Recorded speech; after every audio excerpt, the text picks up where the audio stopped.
of our departed leader. I also want to thank him for the cooperation Raila Odinga that, in my view and everybody's view, has stabilized this country. We, as a caucus, will work within the ideals of our party, ODM. That is the party of Raila, whose ideals are a united one Kenya, respect for democracy, respect for justice and human rights, and above all, service to the people. Raila believed the only purpose of power is to improve the welfare of people and give them the services they deserve. To that extent, he hated corruption. And those are the ideals of the party he has left us, and those are the ideals we shall live with. The last consultation we have with him as a caucus, he told us, as you work with the government, which is the broad-based government, make sure Kenyans get services that they deserve. Going forward, I will advise you. But now he's gone. We will live by the ideals of ODM as led by the acting party leader, his brother, Oburu Odinga. ODM, Juturwa, Raila no wacho ni mane party wa, mbaka mwago kod mugi ke duol. No wacho ni kako gande nyaku riwruok emimiyo en wan gi teko, wacho ni kata teko ne wuok e riwruok wa nyaku bed gi moradi achiel. Mar ariyo, ODM e party wa makwa we ODM kamora mora mo wantie to walal. ODM. Juthuro party wa enango. ODM. And that's where we are. Thank you. Thank you so much, Dr. Nyikal. At this juncture, I'd like to ask our National Executive Committee to please rise wherever you are. The National Executive Committee of the party, tafadhali tusimame for recognition. Asanteni sana. Thank you so much, the National Executive Committee. I want to specifically recognize our Executive Director, Odoro Ngwen, and our Finance Director, Joshua Kawino. All the other NEC members except Central Committee members, mbaki mkisimama, mkae. All others, please sit. Central Committee members, please remain standing. Central Committee members of the party. Together with our Vice Chairpersons, I just want to recognize you.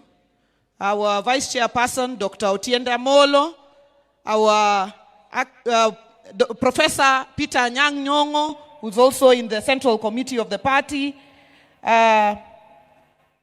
our Deputy Party Leader, Abdul Somad. The Deputy Party Leaders, I'll pass you and the SG because you'll come and speak, just sit.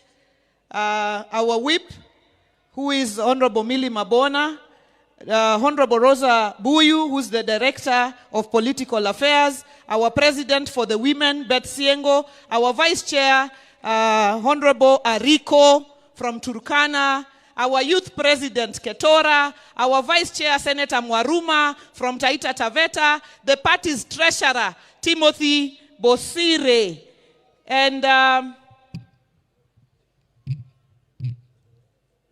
no, the NEC members just be seen. Oh, Vice Chair Christine Lemein. Amevaki Masai. Oh, no. Something is covering her. Christine Lemein, our Vice Chair from Narok. Asante Sana. Please just be seated. I would now like to invite our Secretary General of the party, Senator Sifuna, to come and make his remarks.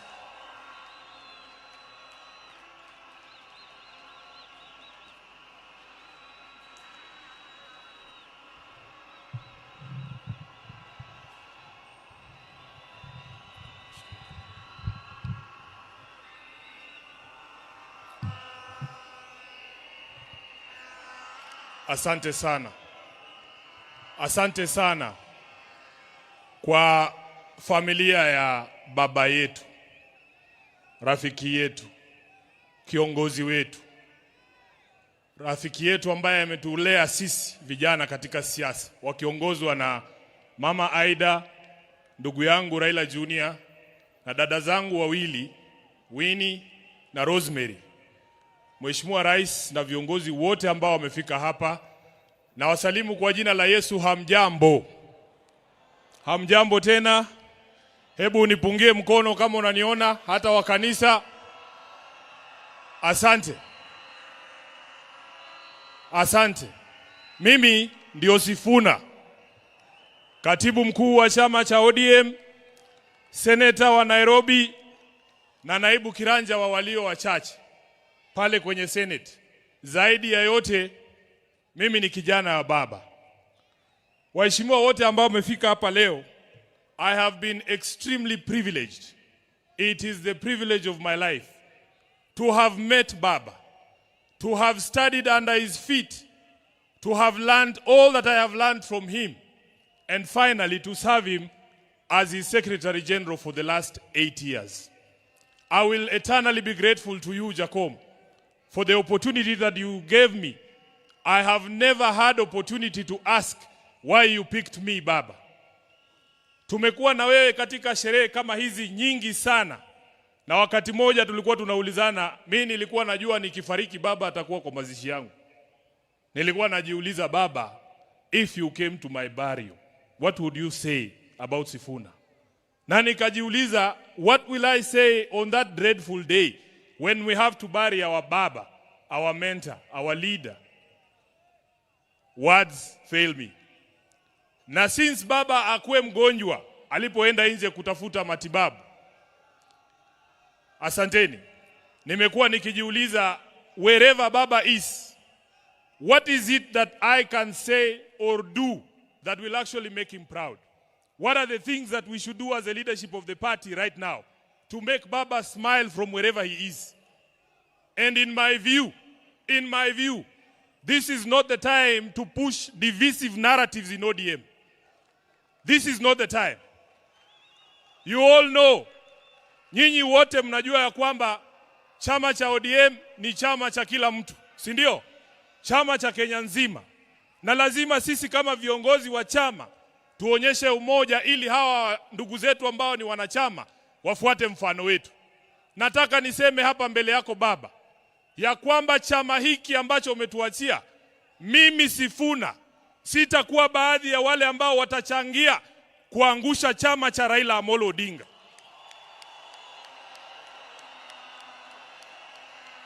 Baba,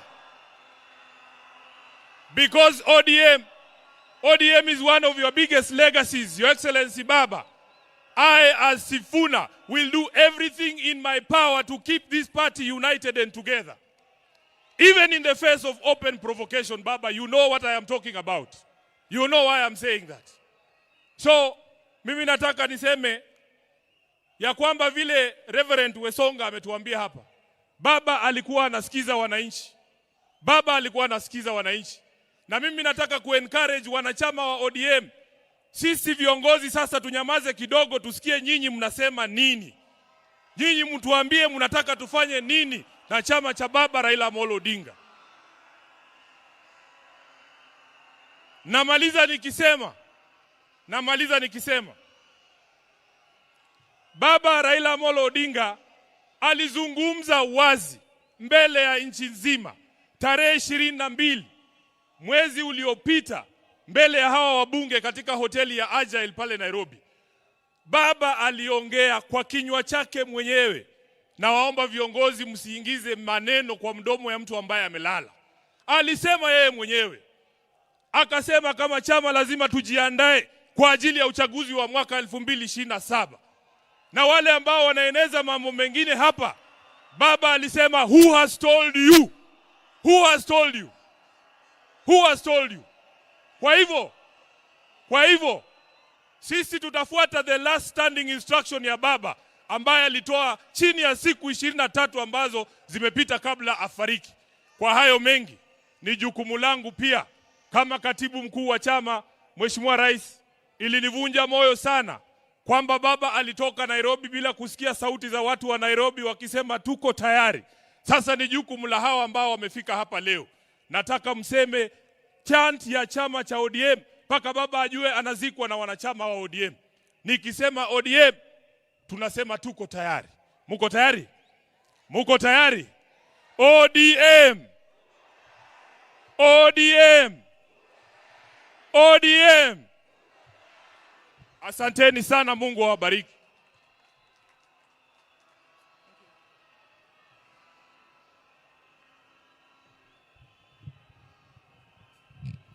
Thank you so much, our SG.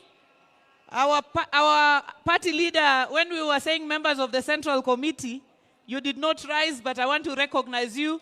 Our party leader, who is the chair of the Central Committee, Dr. Oburu Oginga, the chairman of the Central Committee. Wamama wa chama cha ODM ebu muamke, because baba alikuwa mtetezi wetu. Baba could fight for us even personally. Please just, please wave tafadhali. Asante sana. Thank you so much. Thank you very much. Now, allow me to invite to speak to us the governor of Migori County, Governor Ochilo Mbogo Ayako.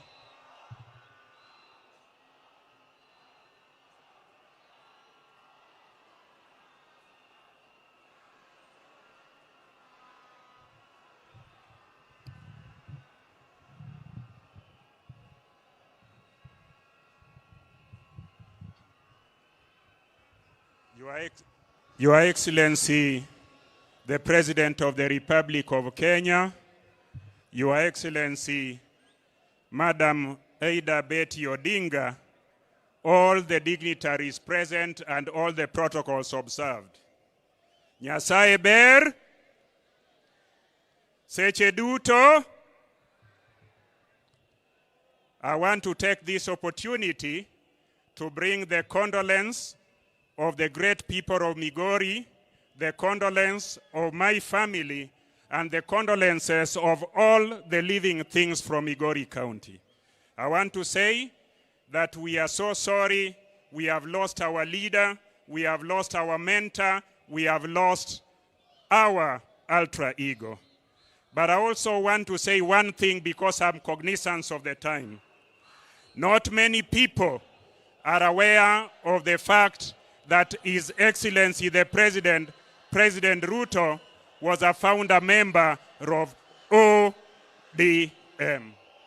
Allow me to remind all of us who are here today that in 2005, when there was a movement to bring the new constitution to this nation, that movement was headed by Baba. And in that movement, the current President of the Republic of Kenya, President Ruto, was in that movement. The former President of the Republic of Kenya, Uhuru Kenyatta, was in that movement. Professor Nyong'o was in that movement. Na hata mimi Ochilo Ayako, I was in that movement. I am saying so in remembrance of Baba because Baba knew how to put teams together.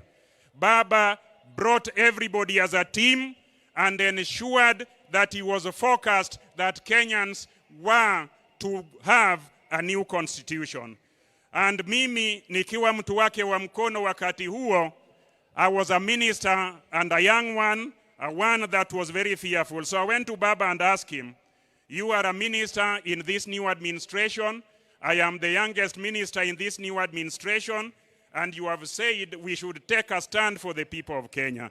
I am saying so to confirm that Baba never betrayed the people of Kenya when the interest of the people of Kenya was ahead of everybody. Baba sacrificed everything he wanted. So I want to say, tukumbuke Baba, tumkumbuke kwa ile msimamo alichukua, na sisi zote tuendelee hivyo. Asanteni sana na Mungu atubariki. Thank you so much. As we remember that we are in the solemn occasion of sending off our father, our leader, our statesman, an occasion being watched from across the world.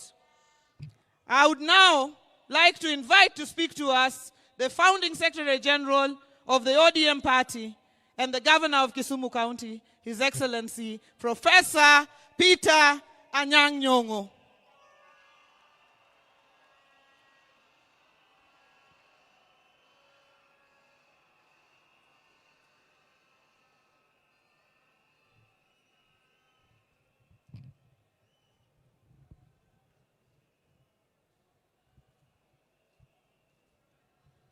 Jothurwa umor. Okang'eno umor nikech waiko wuoda malich ahinya, ok onyal bedo joma mor. ODM! ODM! ODM! Atimo mos ni piny mangima. Kwa biro kaka wuono, niwago oriti, jatendwa mageno, mosegero piny Kenya ga Afrika mangima. Kawanka in front of our father, Dr. Basanjo from Nigeria.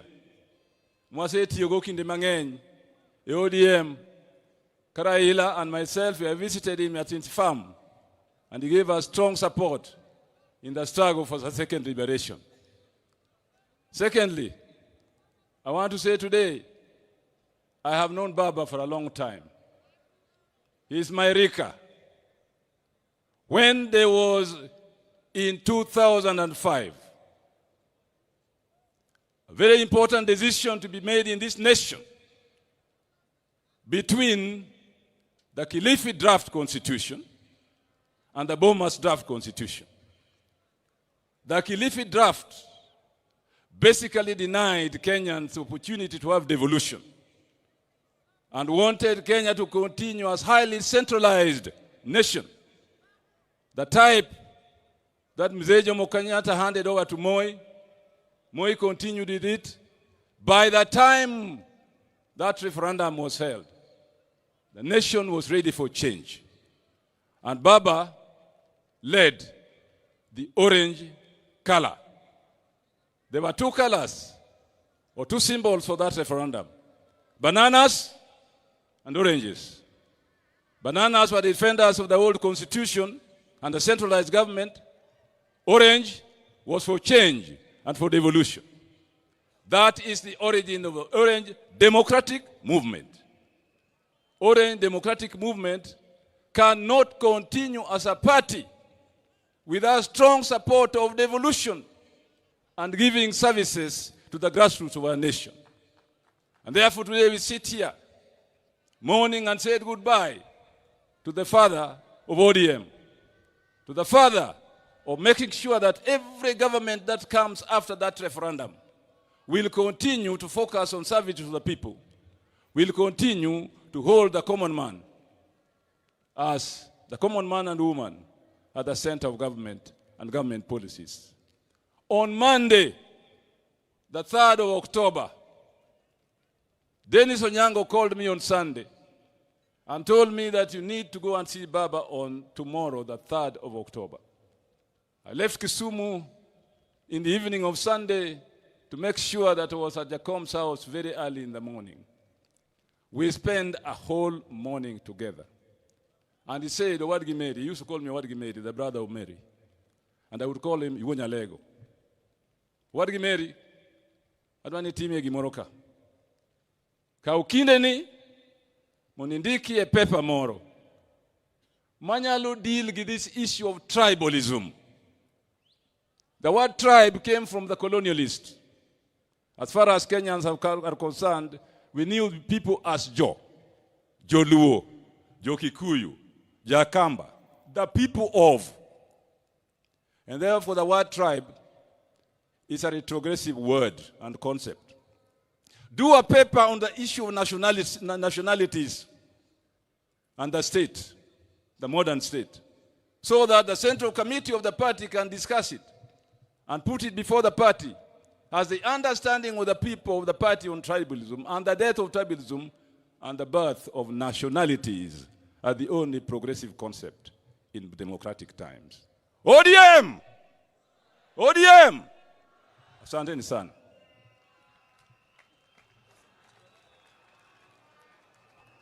Asante sana, Professor.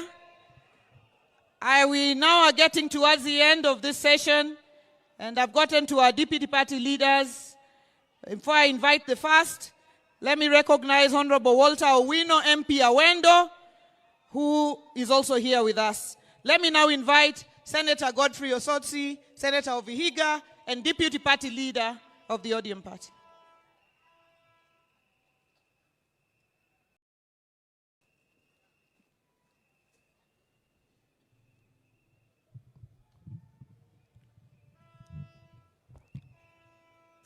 Familia ya baba kiongozwa na mama Aida, His Excellency the President, the Deputy President, and all protocol observed. Mimi yangu ni fupi. Kwanza tupokee salamu ya baba. Salamu ya baba kwa hewa. Ya kwanza, tarehe 2 mwezi huu itabaki kama siku muhimu sana.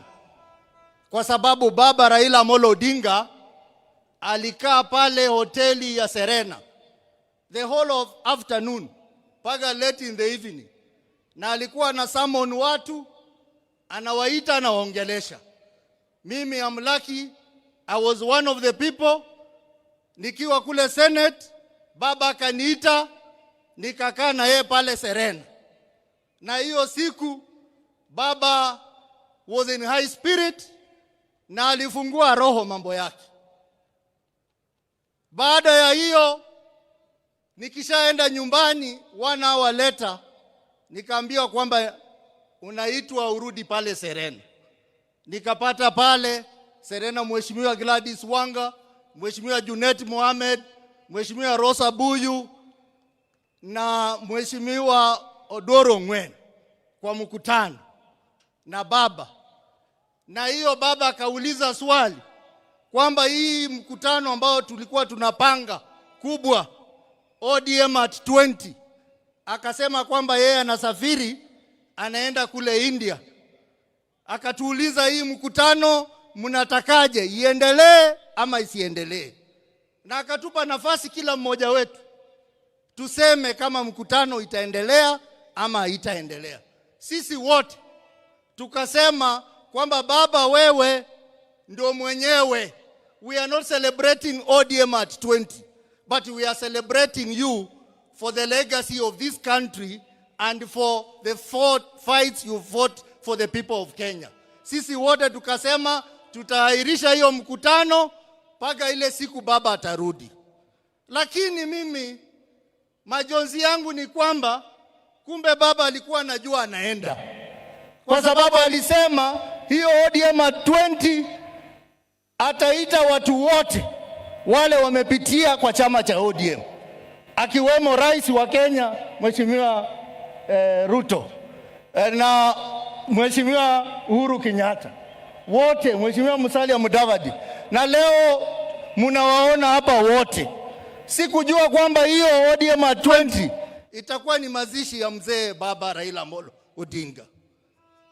Ya mwisho, mimi nikikaa pale na baba tumeongea mambo mengi, but I just want to send 2 most important things.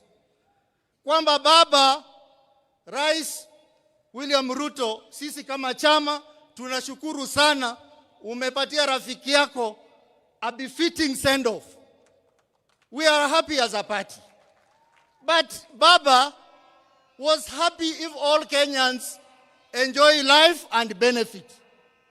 Baba, on March this year, baba Raila Odinga aliweka kidole kwa mkataba 10 points agenda ambayo ni masuala ya Wakenya. Mheshimiwa Rais, umesaidia ndugu yako vikubwa, lakini baba atakuwa na furaha sana kule mbinguni kama hiyo 10 point agenda itakamilika vile alikuwa anataka. Na baba mwenyewe alikuwa amesema tarehe March next year 2026 yale maswala 10 yawe yametekeleza. Kwa hivyo rais, I know you have the ability, I know you have the capability, I know you have the power. Please make Baba happy in heaven. Ya mwisho, chama cha ODM. I want to join the other leaders who have spoken before me to say many people are saying outside there that now that Baba has gone, the party is gone. I want to tell you today that Baba has left a strong team of able, brave individuals who are ready to run this party. We will sit down. We will take our time to mourn Baba. After mourning Baba, we will constructively engage internally. And then we will pick our pieces and ODM will stand strong as a single political party in Kenya that will continue to drive the vision of Baba. Asanteni sana. Wacha tuseme ODM! ODM! Asanteni sana, Mungu wabariki.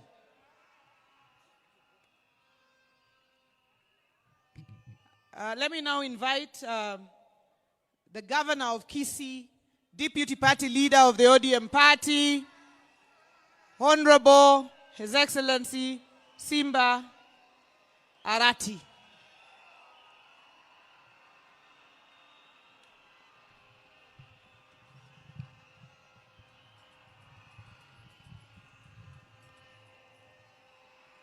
Aya.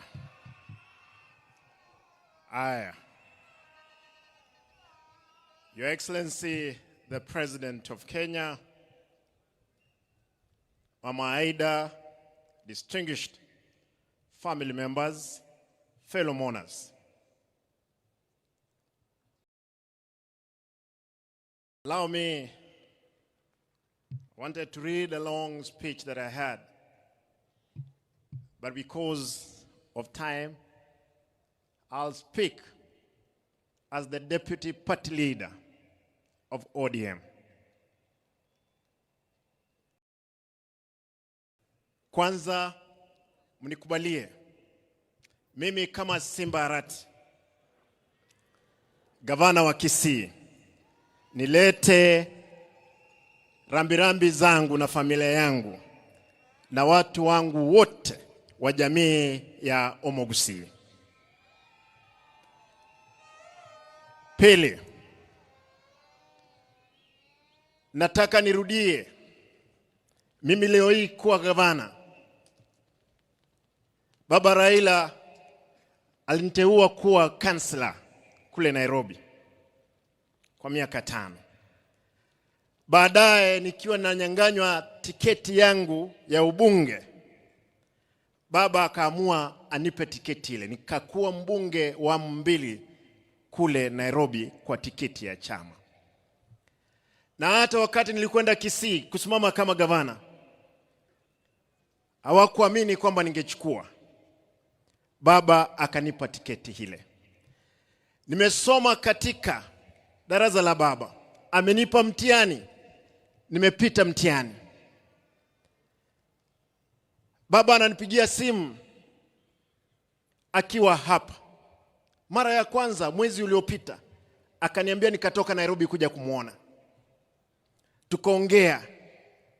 Akaniambia nirudi Nairobi niende kukutana na Rais Ruto. Tuongee mambo ya chama na viongozi wa Kisii kukutana na yeye. Baadaye wiki moja kabla hajaenda kule India, mzee amenitafuta kwa simu. Akaniambia nataka simu ya bibi yangu. Alikuwa anataka amuongeleshe. Nikampea, wakaongea. Wakakubaliana kwamba wiki hiyo angesafiri kule Uchina kwenda kutibiwa. Lakini baadaye nikaondoka Kisii mara moja kuelekea Nairobi kumuona. Nikaenda nyumbani, nikakutana na Mama Aida. Nikampata. Mzee alikuwa Serena. Akaniambia, Simba, usije Serena, uje nyumbani. Tukakutana. Mzee akaniambia, Simba, nataka niende Malindi kwa siku 2. Nitarudi nione kama nakwenda India ama naenda Uchina. Tukakubaliana na baba, akaenda Malindi, akarudi. Tukakutana na Mheshimiwa William Ruto, rais wetu. Rais akaniambia, we cannot gamble with the life of our brother Raila Odinga. I'm giving a plane tomorrow to take mzee to India. And Mheshimiwa Rais, nashukuru, asante sana. Nataka niseme, najua kwamba baba amelala, yuko pale. Baba amelala, baba aenda salama. Lakini jua kwamba papa wameamka sasa. Wamesema kwamba kulala kwako chama cha ODM kitalala. Nataka nihakikishie umati huu, chama cha ODM sasa ndio tumeanza mapambano. Mapambano ndio tumeanza. Baba, utafurahia mahali utakuwa, safari ambayo tuko nayo. Nataka niwahakikishie wanachama wa chama. Wanga, nipe dakika moja, mimi nalia. Dakika moja. Nataka niwahakikishie wanachama, wale ambao hapa, wale walikuwa napinga baba, wale walio dhurumu baba, wengine wako hapa ndani.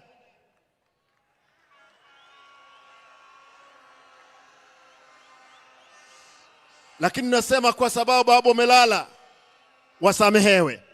Lakini hatuwezi sahau. Nataka niwahakikishie, mimi kama deputy party leader, siku ya kesho, Mheshimiwa Rais, tafadhali tunaomba kwamba shujaa ambaye tunasherehekea kesho ni baba Raila Amolo Odinga.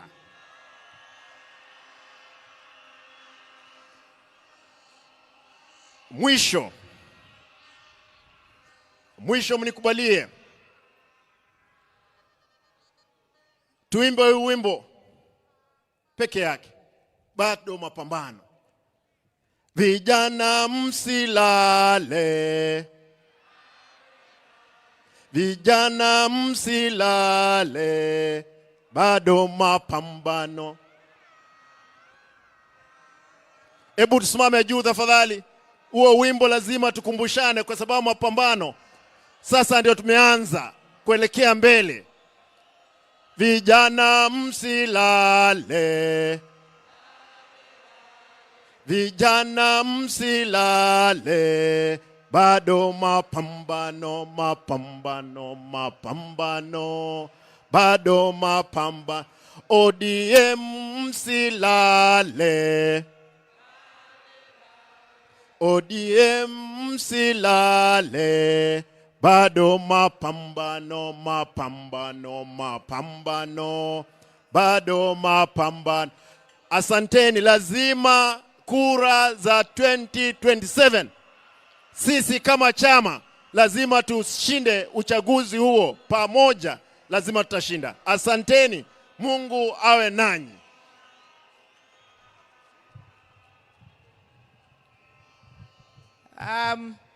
Allow me to invite the penultimate speaker under the party.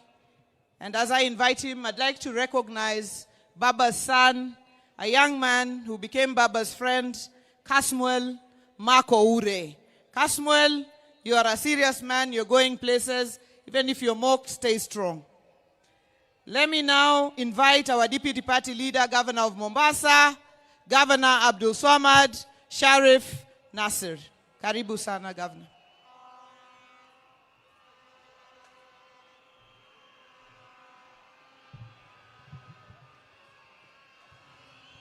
Aya, baada ya kufuata itifaki zote, mimi nimekaa hapa na nikaona kila mmoja anayeongea naongea lile ambalo kwamba baba alikuwa amemwambia.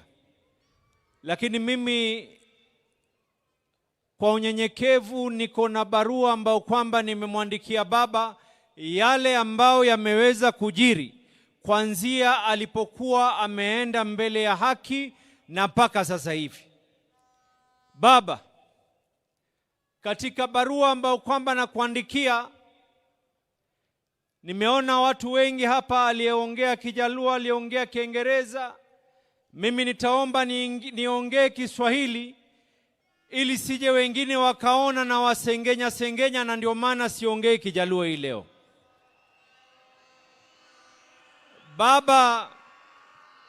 Baba,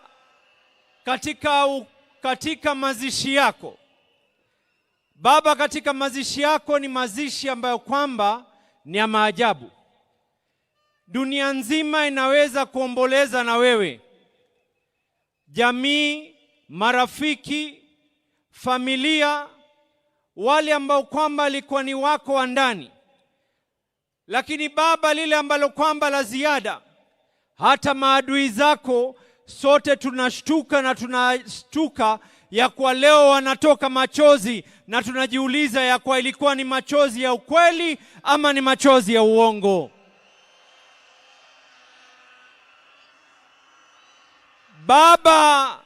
Baba, ulituonesha ya kwa chama cha ODM ni chama ambacho kwamba ni lazima kitetee watu. Baba, katika ile hali ya kupima hali ya maji na unga, chama pale ambao kwamba ulituacha sisi katika uongozi, Baba, tuliamua ya kwa Daktari Oburu aweze kushikilia nafasi yako, tukikaa chini tuweze kuendelea. Na nina imani Baba, pale ulipo ni jambo ambalo kwamba tumelifaa la maana. Baba Agwambo Tinga, Baba, katika hikma yako ulituambia tunaingia katika mambo ya broad based. Baba, tulikaa masaa na wewe tukaulizana, je, tuingie katika broad based ama tusiingie? Na sote tukakubaliana ya kuwa tuingie katika serikali ya broad based. Baba, nakupatia uhakikisho hivi sasa hivi, hatukukusaliti wakati uko hai na hatutakusaliti wakati umefariki. Tutakaa ndani ya serikali ya broad based. Baba, tutakataa kuweza kukusaliti. Baba, jana nilipiga Mama Aida Pambaja, na Mama Aida akaniuliza swali moja. Baba, Mama Aida akaniuliza, huu umati wote lao ingelikuwa sio serikali kuweza kutusaidia, tungefanya vipi mtoto wangu?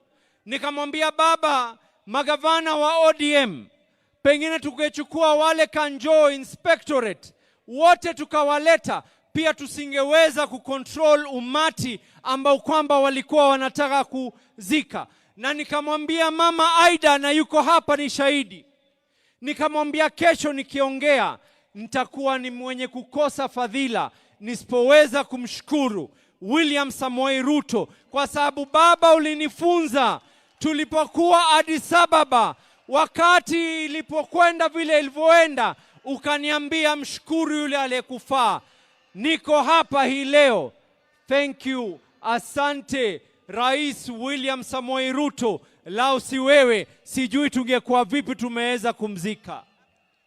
Baba, nikimalizia, Baba, leo hii mimi ni shahidi. Tunamuomba Mama Aida kwa unyenyekevu, vile ambavyo kwamba Baba alitushika mikono tukaingia katika siasa.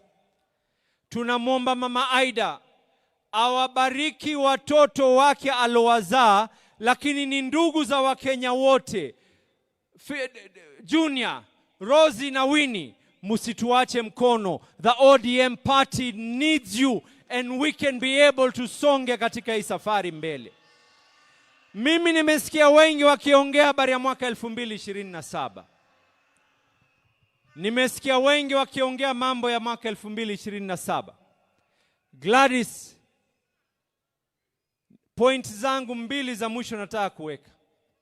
Ya kwanza, Baba, ulikuwa umetunuku Mombasa na ukaniamini niweze kuweka sherehe za miaka 20. Ikifika Novemba, Baba, Mombasa inafanya sherehe. Tunasherekea miaka 20 ya ODM na tunasherekea miaka yako yale ambayo kwamba uliweza kupeana. Na hata hii leo Baba, kuna delegates kutoka Mombasa wako hapa.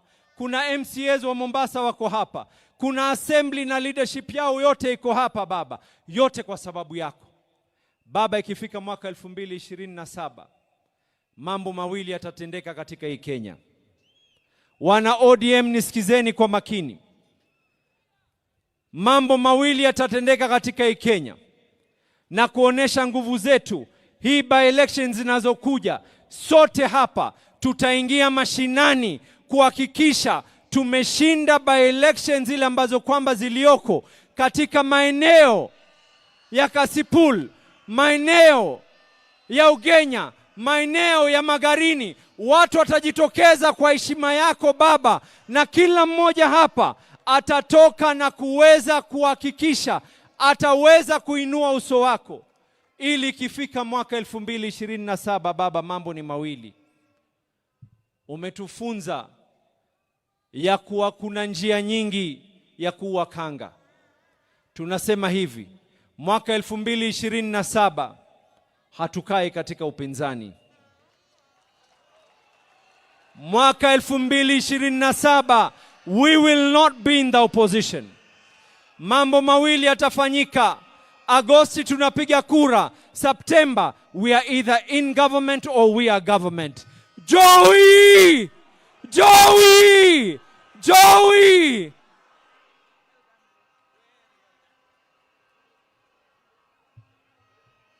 Jothuru waber kosok ber. Bas. Finally, I would like to invite, in his hat, he has two hats. One as the National Organizing Secretary of the ODM party, and the other as the chairman of the Council of Governors. And that is the Governor of Wajir County, Governor FCPA Ahmed Abdullahi, to come and speak to us. And when he finishes, call back the official MC, who's the Deputy President. Karibu, our chairman.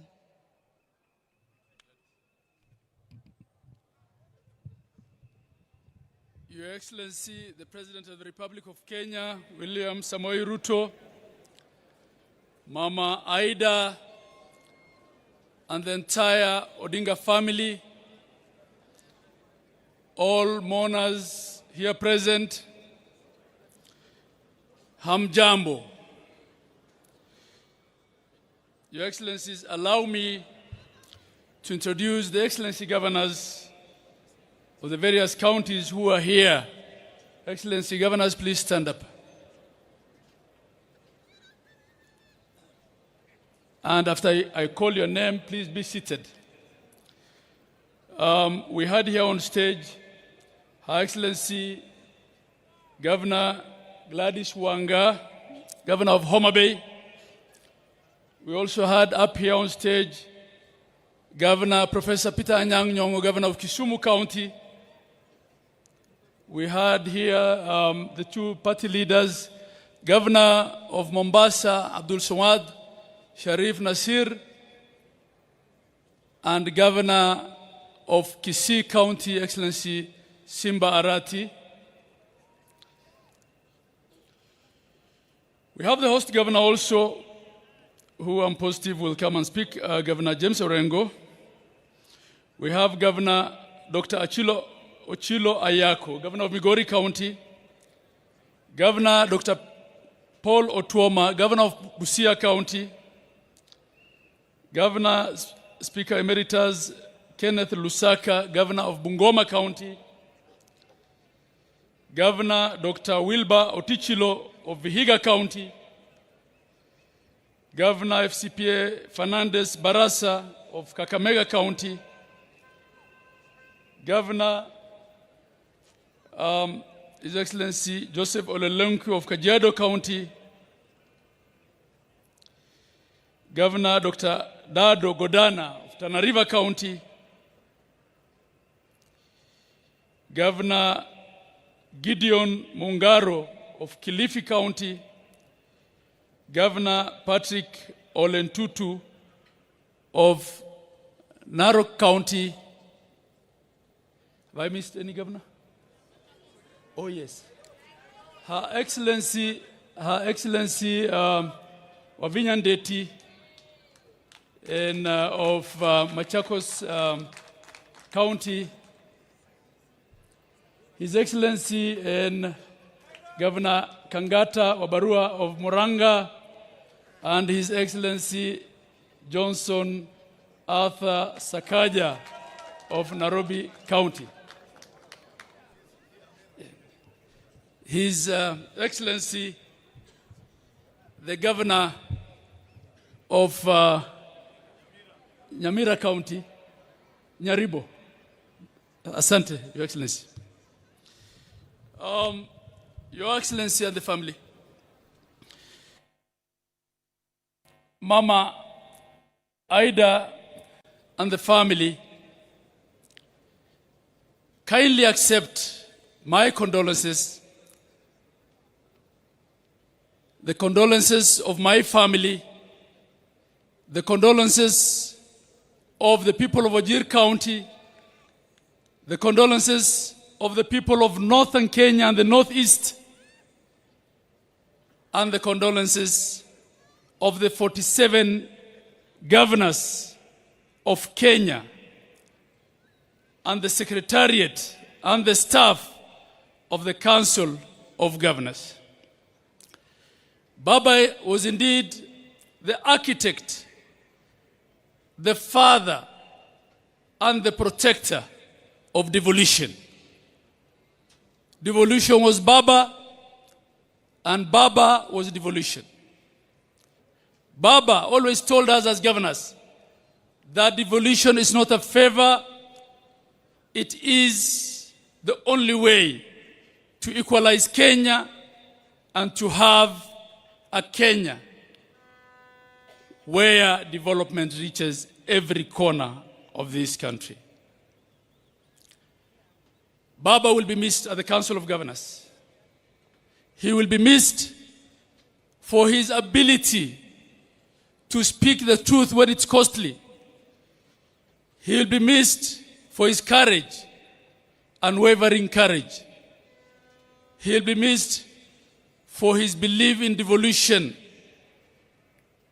On the 16th, Your Excellency, Facebook reminded me and my people of Wajir that 10 years ago, on the 16th of October, Baba came and walked on the first kilometer of tarmac in Wajir County. And he told us, this is why I fought for devolution in the 2010 Constitution. Baba will be missed for always putting Kenya first. Baba has taught African leaders that whatever political grievances you have, none of them is worthy of burning your country for.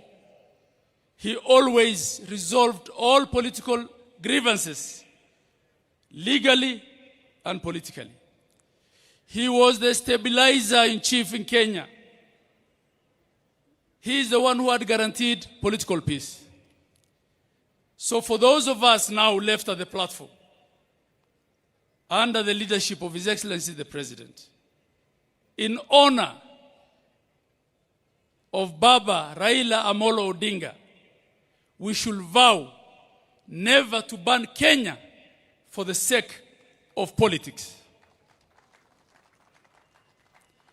And we should vow to deal with all our grievances and differences through the rule of law and through political negotiation. As for the ODM party, this party, formidable movement that Raila Odinga built, doesn't have followers only in Nyanza and in Western. It has followers everywhere in Kenya. It has followers in Coast, in the north and the northeast. It has followers in Masaini. It has followers everywhere, in every former province and in every county in Kenya. As we have given the interim leadership of this formidable party to our mzee and senator and elder brother of our departed party leader, Mzee Oburu Odinga, we want to assure you of our support, that we will hold ODM together at all costs, and that ODM will not fade. The legacy of Raila Odinga cannot fade. In his honor, we will ensure that ODM is one. And Your Excellency, I want to join everyone who thanked you for offering our party leader a state funeral befitting of him. He left us in broad-based, we will remain in broad-based. Fare thee well, Baba. Joey. I also want to recognize all the deputy governors, and there are very many of them here, who have also taken time to be with us here and to attend this important last function of Baba. I want to thank you. With that, may I then return the mic back to the official MC. I thank you all.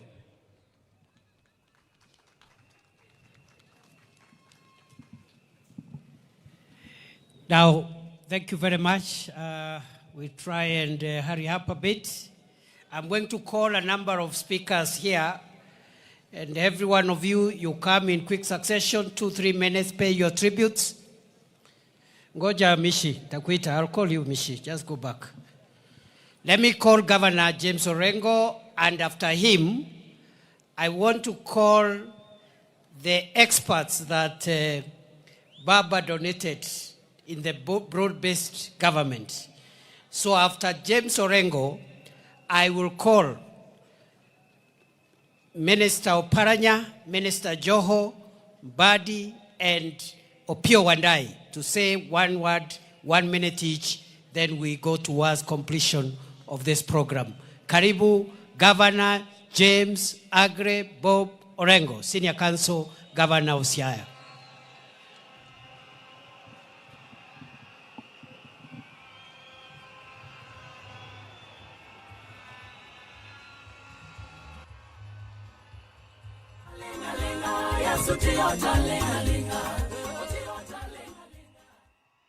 Kapo kawacho gimoro, akoya agodi, godo nongoro, biwere wen baba kai, agodi,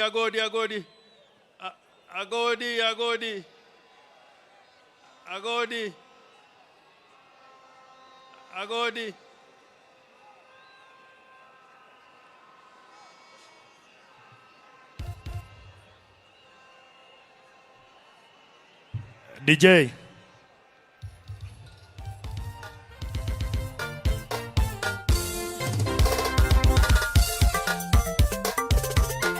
ODM instrumentals.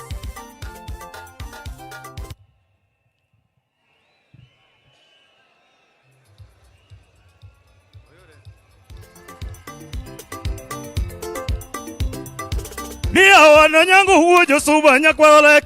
Ela kana tumba jawaya. We awe na molotinga. Poke na nwango vipimogo. Ni Raila to poke na nwango vipimogo.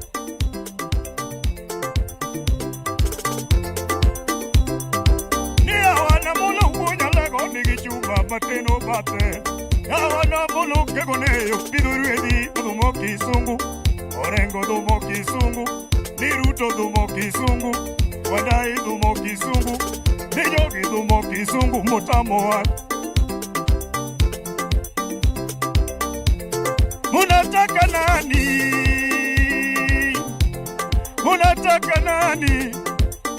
Wakenya, unapenda nani? Amolo, tiga uonya lego, romo wangeni wadinonu, wangeni turodogo, ni wangeni wadinonu, wangeni turomogo, nikatek to uderu, wangeni wiyego, unataka nani?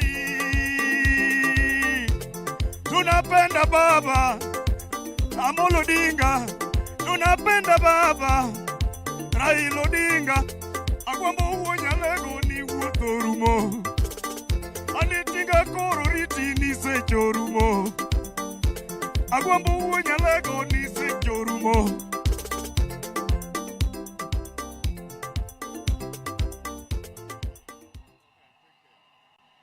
Erokamano Godi, Jothuro untie, Jothuro untie, poka nena Jothuro untie. Basi nitasema machache sana, yani muda imeyoyoma. First, to maintain Your Excellency Raila Odinga, to Rosemary Jr. and Winnie, to Dr. Oburu Oginga, and Your Excellency the President of the Republic of Kenya, President Uhuru, President Obasanjo, and all mourners who have joined us on this great day. President Ruto, let me put it on record. Let me put it on record that many years ago in Bondo, in Nyamira, when we had requested the government of the day to give Jaramogi Oginga Odinga a state funeral, the government of the day refused to give Jaramogi a state funeral. All they did was to offer us one helicopter. And we all said, if that is all you are going to give Jaramogi Oginga Odinga, we say no, and we'll take Jaramogi to his final resting place in Bondo. So I do not want to take it for granted that you've given Right Honorable Raila Amolo Odinga a state funeral. I do not want to take that for granted. Indeed, this is the first proper state funeral with military colors, with the participation of the military in the whole of Nyanza region. We have lost so many sons in Nyanza. We lost Mboya, we lost Agwingi, we lost Ouko, but this is the first time we have seen a state funeral, and I want to thank you for this and go on record as thanking you. Now, I want to say something about Raila. Because without saying the qualities of Raila, who really what Raila was, then it will be impossible to keep his legacy. What did Raila really stand for? Why did many politicians come over these years and fall on the wayside? And Raila was always there fighting for us. Raila was a fighter for justice and democracy all his life. And sometimes I'm taken aback by some people who enjoy the rights Raila has fought for, including political parties.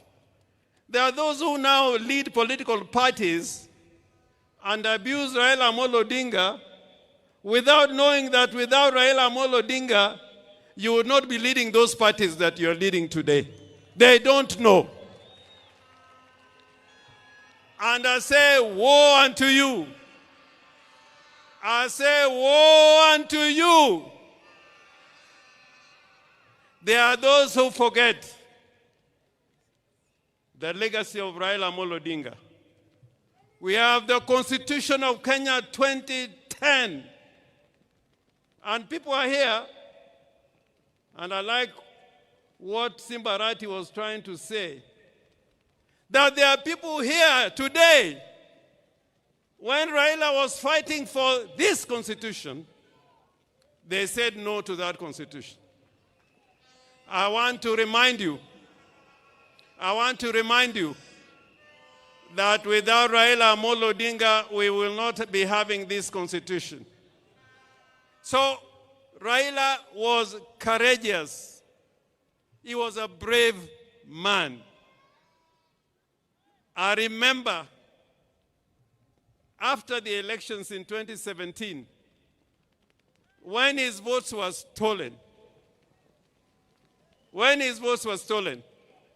and we must continue to say that, when his votes were stolen,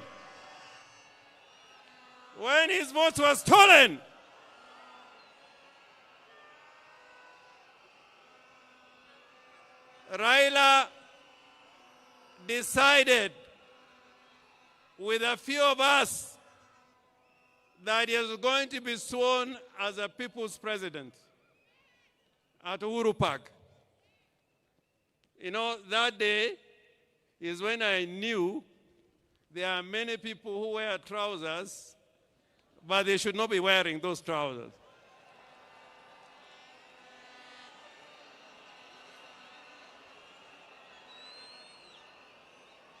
But Raila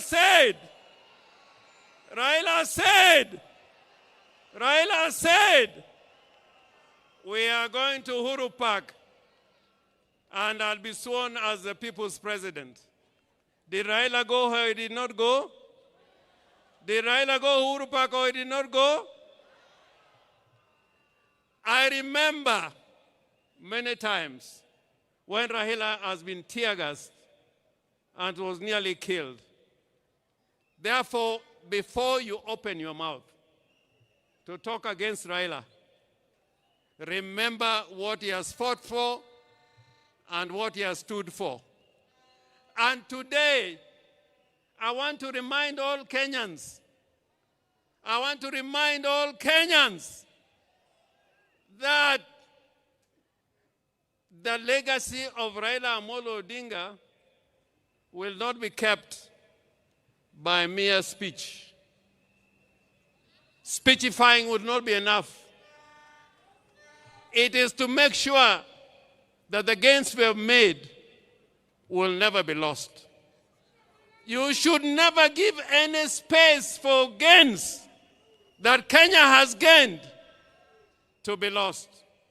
That is the only way of keeping the true legacy of Raila Amolo Odinga.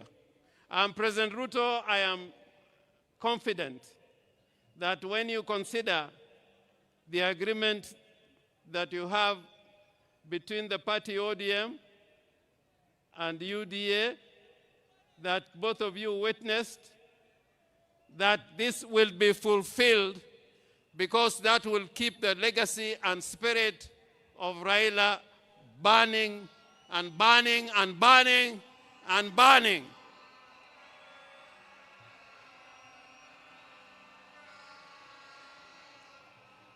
The other character of Raila Amolo Odinga, other than being brave and courageous, was that he was a peacemaker.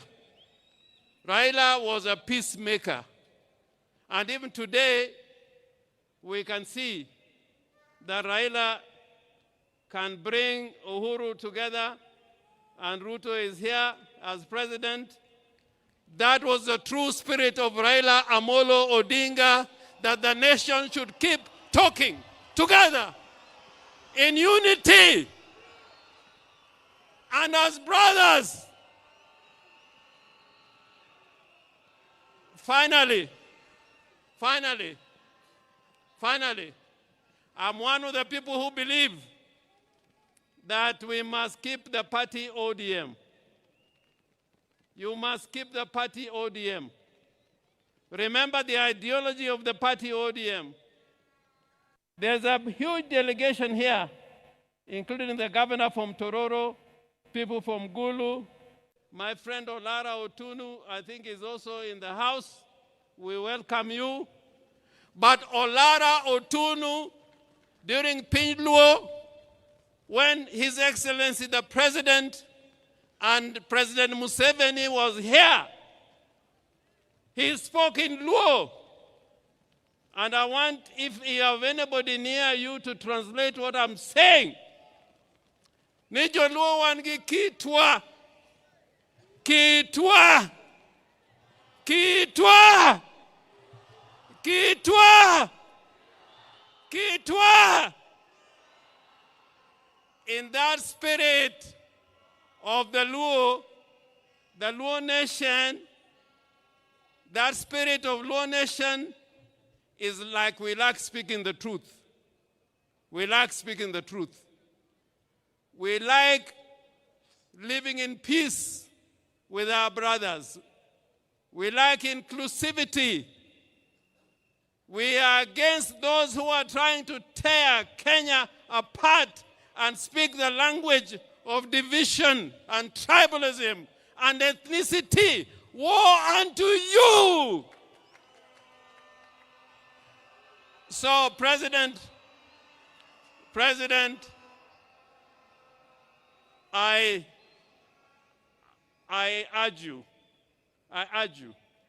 even as we speak about unity, let us not kill political parties. Political parties are the foundation of democracy. Any arrangements we enter into don't kill political parties. In 1963, political parties were killed, and it took us 20 years to fight to revive political parties. So jothurwa awachonuka geno ni wabed gimoro achiel odu en odu od meru kataka chwer mane odu wabed kanyakla wati kanyakla mondo Kenya obed gimoro achiel. I thank you so much, Mr. President.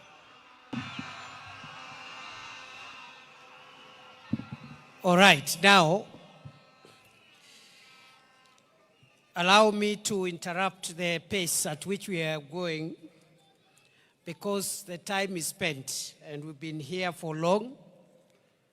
We have senior statesmen in our midst, including our retired president and the retired president of Nigeria, and we've kept them for long. The people that I call to come and speak, please come, and all of you come here. I'll also stand here, say something. We need to bring this to a close because we also want to respect the church. I have seen very senior bishops here who have been with us since 9 o'clock. CS Oparanya, if you're here, CS Joho, CS Badi, and CS Wandai. 1 minute each, just eulogize, and then we go to the next step. And this time round, I'm not going back to my seat.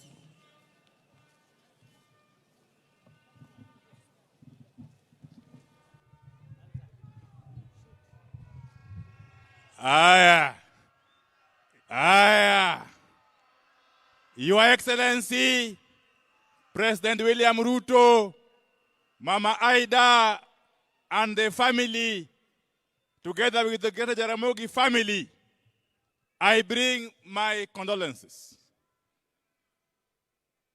Baba was particularly many things to me. He was my father figure. He was my mentor. He was my advisor. And above all, he was my role model. I must thank the Almighty God for granting me the opportunity throughout my adult life until Baba's untimely demise to work very, very closely with him. Some of the things that we went through, there were good times, and indeed there are also bad times. But the bad times were too many. Some of these things I can only perhaps in the future record in a book. As I conclude, as we send off this giant of a man today, let me say this. Early this year, Your Excellency, Baba Raila Odinga did pay me a visit in my office at the ministry. And he told me that work for your country selflessly, that support your government fully. He concluded by telling me, Your Excellency, that he has been in many political arrangements. He has been in many political partnerships. But he has come to learn that, Your Excellency, President William Ruto, you are sincere. He also told me that you have demonstrated to him utmost goodwill.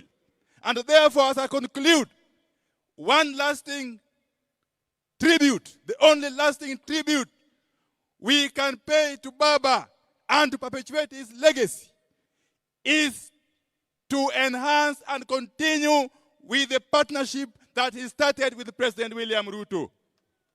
There are people, Your Excellency, who have worked before with Baba, but all that time, Baba ended up with the short end of the stick. Baba ended up with a raw deal. We must applaud you, Your Excellency, on this day when we send off Baba, that you have done us proud as a community of this region. Thank you very much, and may God bless you.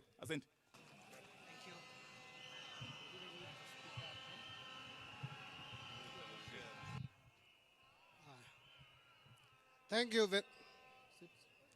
you very much, Your Excellency the President, Mama Raila Odinga, Menping, the lady whom I think the entire community should be very proud of, together with the entire Raila Odinga family.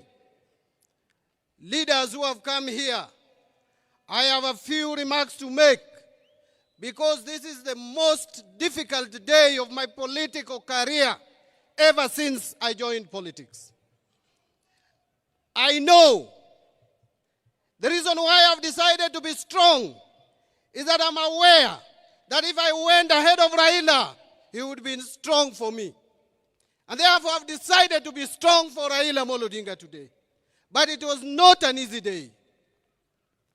Let me say the following.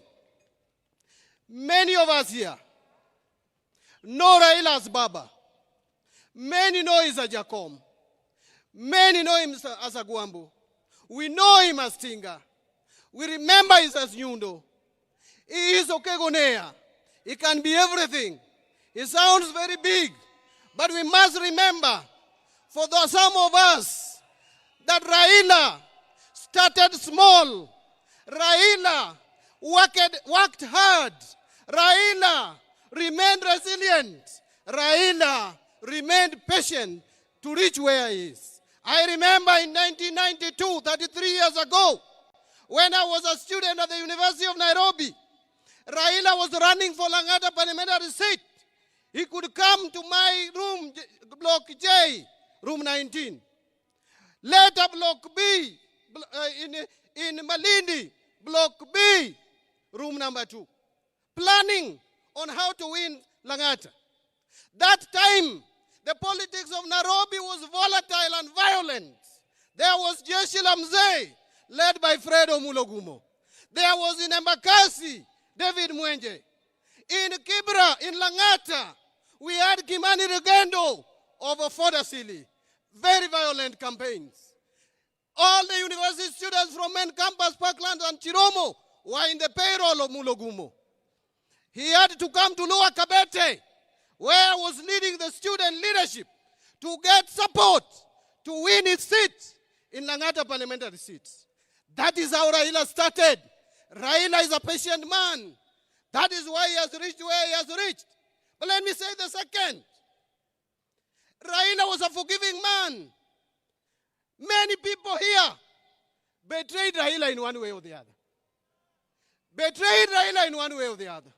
I remember in 1996, when Raila took on Wamalwa Kijana for Ford Kenya chairmanship, all the leaders of the Luo community, members of parliament, Raila only remained with Dr. Buru Odinga, his brother. He remained with Jobomino from Kisumu. He remained with Fibasio from Homa Bay. He remained with Oirojode. He remained with Tom of Nyatike.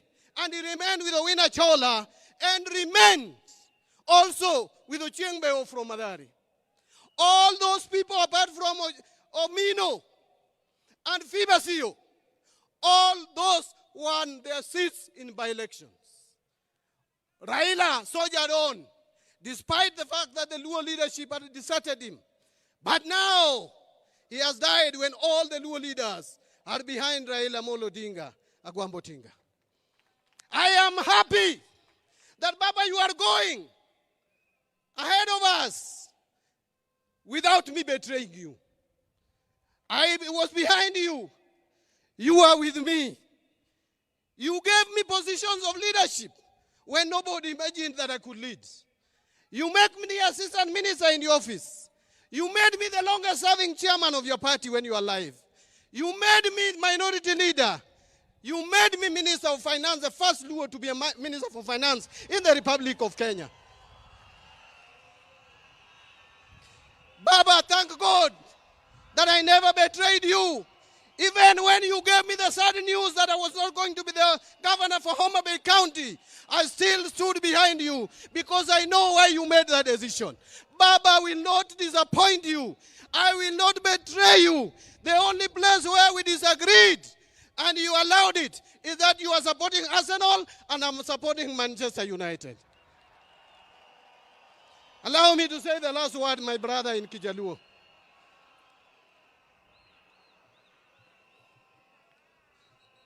Joturwa, Joturwa, Joturwa, Musa wakaiwa. Kane Nyasaye oneno ka jo-Israel osetagore higni nomiyo gi Musa. Musa nowuotho e bungu. Ji nondhogo Musa. Jo-Israel nomondhoge. But notero jo-Israel mogik e dho river Jordan. Kane oneno Kanaan loka cha. To kono jo-Israel ni Kanaan e cho. Piny mang'ich. Piny man gi mor kich. Piny mantie chak. But ok nachop kodu. Abro weyo nu ji e toka ka. Joma biro tero u Kanaan. Abro weyo nu Joshua. Abro weyo nu Harun. Jogi biro kawo u. Biro chopo kodu Kanaan.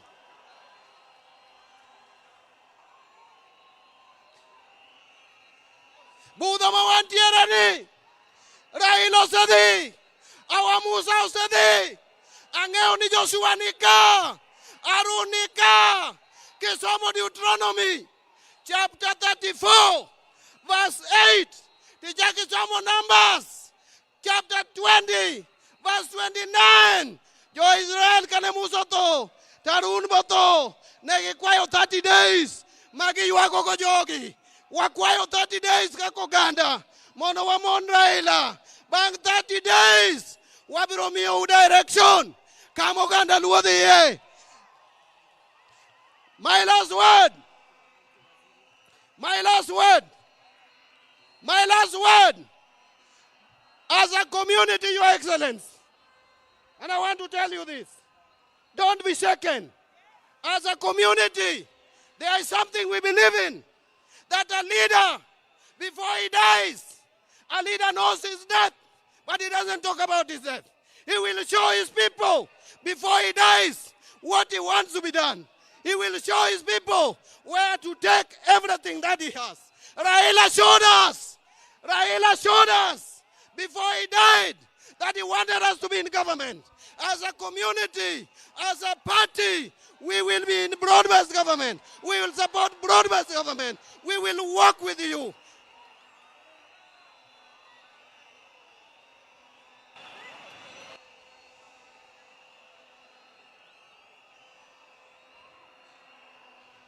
mara yud thuolo mamoko aywago osiepna. Lakini wawegi kanyo. I want to leave you with one verse. That is Luke chapter 9 verse 49. When Joanna came to Jesus and told Jesus that Ruth waneno jomoko ka riembo jochiende to giluongo nyingi to wakwerogi nikech ok gin achiel kuomwa. To Yesu nokone ni uneno utimo marach. Ng'ata ma ok mon kodwa en ng'atwa. Ng'ama ok mon kodwa en ng'atwa, en ogandawa. Nyasaye matelu osiepna nin maber, osiepna nin gi kwe.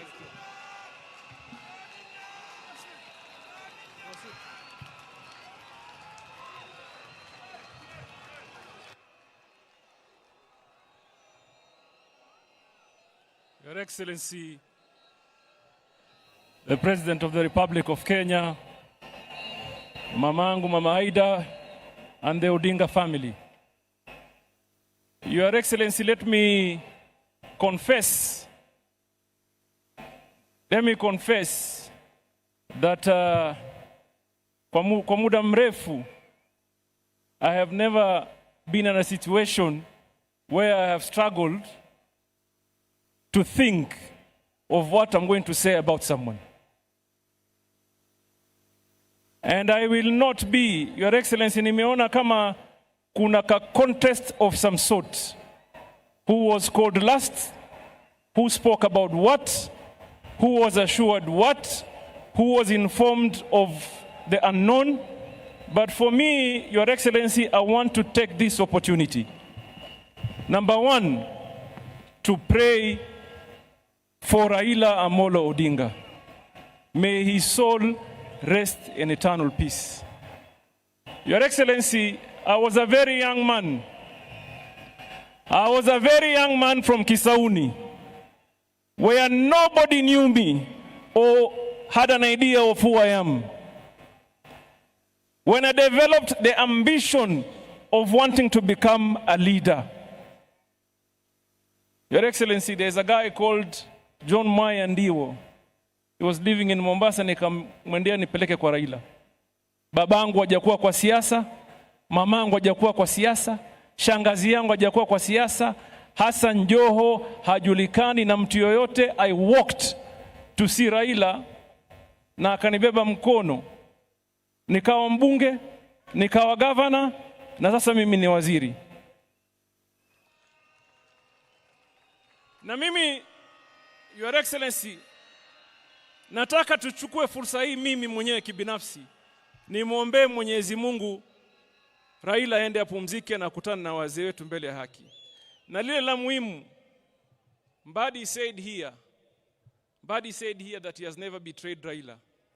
I want to tell Mbadi, you're not on your own. Mimi, I have never betrayed Raila. Akiwa hai, and I assure you, I will not betray his cause hata akienda mbele ya haki. I assure you. And some of us, mimi, siwezi kuwa mahali ambaye Raila kunipeleka. Tuelewane? Siwezi kuwa mahali ambaye Raila hakunipeleka. And I must say it today here, I was taken to government of William Ruto by Raila Amolo Odinga. And Your Excellency, that is where I belong, and that is where I shall stay. La mwisho, watu ya ODM, many speakers have heard you, munasema, we want to assure you, chama haiendi mahali, chama isambaratiki, chama haiwezi vunjika. Mimi, the values of the party, the values and the principles of the party, zimewekwa katika roho yangu na baba Raila Amolo Odinga.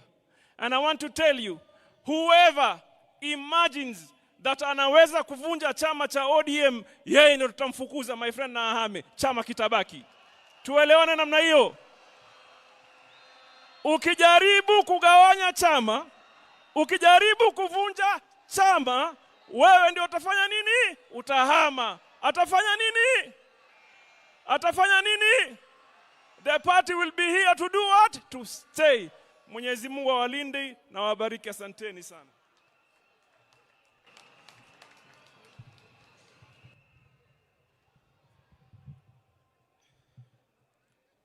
Mheshimiwa mama yetu ambaye ni Mama Raila Odinga na familia yako, pokea pole zetu kama binafsi na familia yangu na pia kwa niaba ya Waturkana.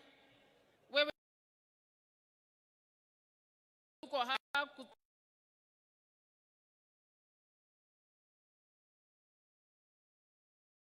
It was early in my early 20s. Mama wa kwanza aliyeniintroduce kwa siasa juu aliona talenta niliyokuwa nayo ni mama Daktari Raila Odinga, akiwa patron wakati huo wa League of Women Voters. Hapo ndio aliona talenta niliyokuwa nayo. Baadaye hapo baba akanipata. Wacha nikwambie Mheshimiwa Rais, kuanzia 2002 wakati nilianza kupiga kura, sijawahi piga kura nje ya Raila Amolo Odinga. Kwa yale majukumu baba amenipa katika uongozi wa chama na hata yale mengine amenipa nje ya chama, sijawahi piga kinyume, nimedeliver sote. Wacha tu niseme kwa upana, wakati baba aliniweka kwa mambo ya BBI, nilivote yote kati ya gavana aliyokuwa wakati huo alikuwa hataki, sisi tulikuwa tunataka, na kwa sababu nilipewa hiyo majukumu nilideliver hicho kitu almost 90%. Kwa mambo ya kura nimekuanga agent wa baba na Turkana is very clear. Tuna voting zaidi ya 70% kwa baba. Kwa yale mengine baba alinipa ni kusimamia kura ya ODM kama commissioner. Hiyo yote nilifanya wakati huo. Na ya mwisho ni wakati aliniambia nimchaguliwe running mate wake katika Azimio. Nilideliver wish ambaye ilikuwa baina ile mbili alikuwa ameniweka. Nikiwa mama wa kike peke yake katika hiyo jukumu. Na hata wakati ya mawaziri, wakati alinipigia simu akaniambia anataka wewe ujumuike na watu fulani hapa huwe mawaziri, niliamua nikasema baba upendavyo ndio nitatenda. Na hata wakati nilikuwa waziri ambaye nimeingia kwenye mamlaka ya cabinet secretary kwa mara ya kwanza, wacha niseme leo wasi baba mwenyewe amekuwa akinishauri vile nitaelekeza na nitafanya mambo ya community integration. Kwa hivyo mimi nakwambia Mheshimiwa Rais, wakati ulikuwa unafanya campaign, hata wewe mwenyewe ukija Turkana ulikuwa unaniona vizuri na msimamo, na huo msimamo wakati wa mwisho baba siku moja ndio akaenda kwenye dunia hii ya pili, aliniambia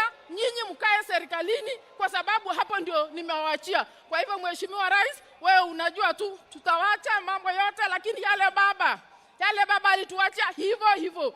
Na kwa wenye wanasema hao ni ODM tucheseni hapa Nyanza, lakini jueni ODM iko Kenya mzima. Na sisi tutafanya vile tumekuwa tukifanya. So ile ya Western na Luo mcheze tu, lakini kwetu kwingine tuko penye tumekuwa. Asante sana, tuko kazi.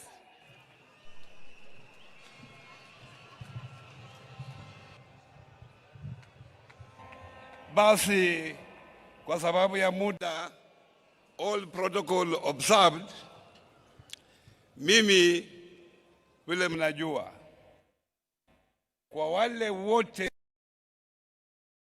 ongea hapa, mimi kwa miaka 3 iliyopita, mimi ndio nimekuwa karibu na baba kabisa. Aswa wakati alikuwa amepoteza kura, tulikuwa na yeye na tukaongea mambo mengi wakati tulikuwa na yeye, na kila saa tulikuwa na yeye na ule Kamau wa Raila, tukiona mpira, tukiongea mambo yetu binafsi na mambo ya siasa. Lakini wacha niseme hapa bila aibu yoyote, huyu baba, hiyo vyote mimi nimepata, yeye ndiye amenipa. Nilipoingia bunge miaka karibu 5 iliyopita, nilipelekwa kwa bunge kupitia kwa wamali wa kijana. Yeye ndiye alinipeleka kwa siasa Bahati mbaya akafariki baada ya miezi 6. Miezi 6 hizo nilikuwa rafiki wa Dr. Oburu. Dr. Oburu wakati huo ndiye alinipeleka kwa Raila Amolo Odinga. Ni kuanzia wakati huo kufika saa hii tumekuwa na Raila Amolo Odinga. Na Raila amenifunza mambo matatu. Ya kwanza amesema, wewe ukitaka ufanye siasa nchi hii mpaka uwe na wananchi. Listen to what the people are saying. Ya pili, walikuwa wanafikiria Raila alikuwa a violent person. Raila was a very peaceful person. Alikuwa ananiambia, Oparanya, peace is very important to the country for the development of the country. Ya mwisho aliniambia, Bwana Oparanya, don't burn bridges. There are no permanent friends in politics. There are no permanent enemies in politics. And that's why I have decided to take you to the government under Mheshimiwa William Ruto. Na yeye amesema wakati nilikutana na yeye mwisho, alisema nilikuwa na senator wa Migori, na alisema sisi tutakaa kwa broad-based government na tuunge mkono Mheshimiwa William Ruto, na hapa ndio tutakuwa na tutaendelea kuwa hapo. Na wale ambao wamepewa nafasi ya kulinda chama, mlinde chama, mtengeneze chama kiwe na nguvu. Thank you Waziri. Chama iko na nguvu, tuendelee mbele. God bless you Waziri. Asante. Thank you very much. Sasa wale viongozi wa bunge wamekubaliana kwa sababu ya muda hawataongea. Kuna leader of majority National Assembly, kuna pia leader of majority kwa Senate, kuna leader of minority kwa Senate na National Assembly, kwa heshima ya familia and the senior statesmen we have here and the church. Wamesema kwa niaba yao Junet Mohamed aseme jambo. The family has requested we shorten the program. Makofi kwa Junet Mohamed jameni. Junet kwa niaba ya leaders.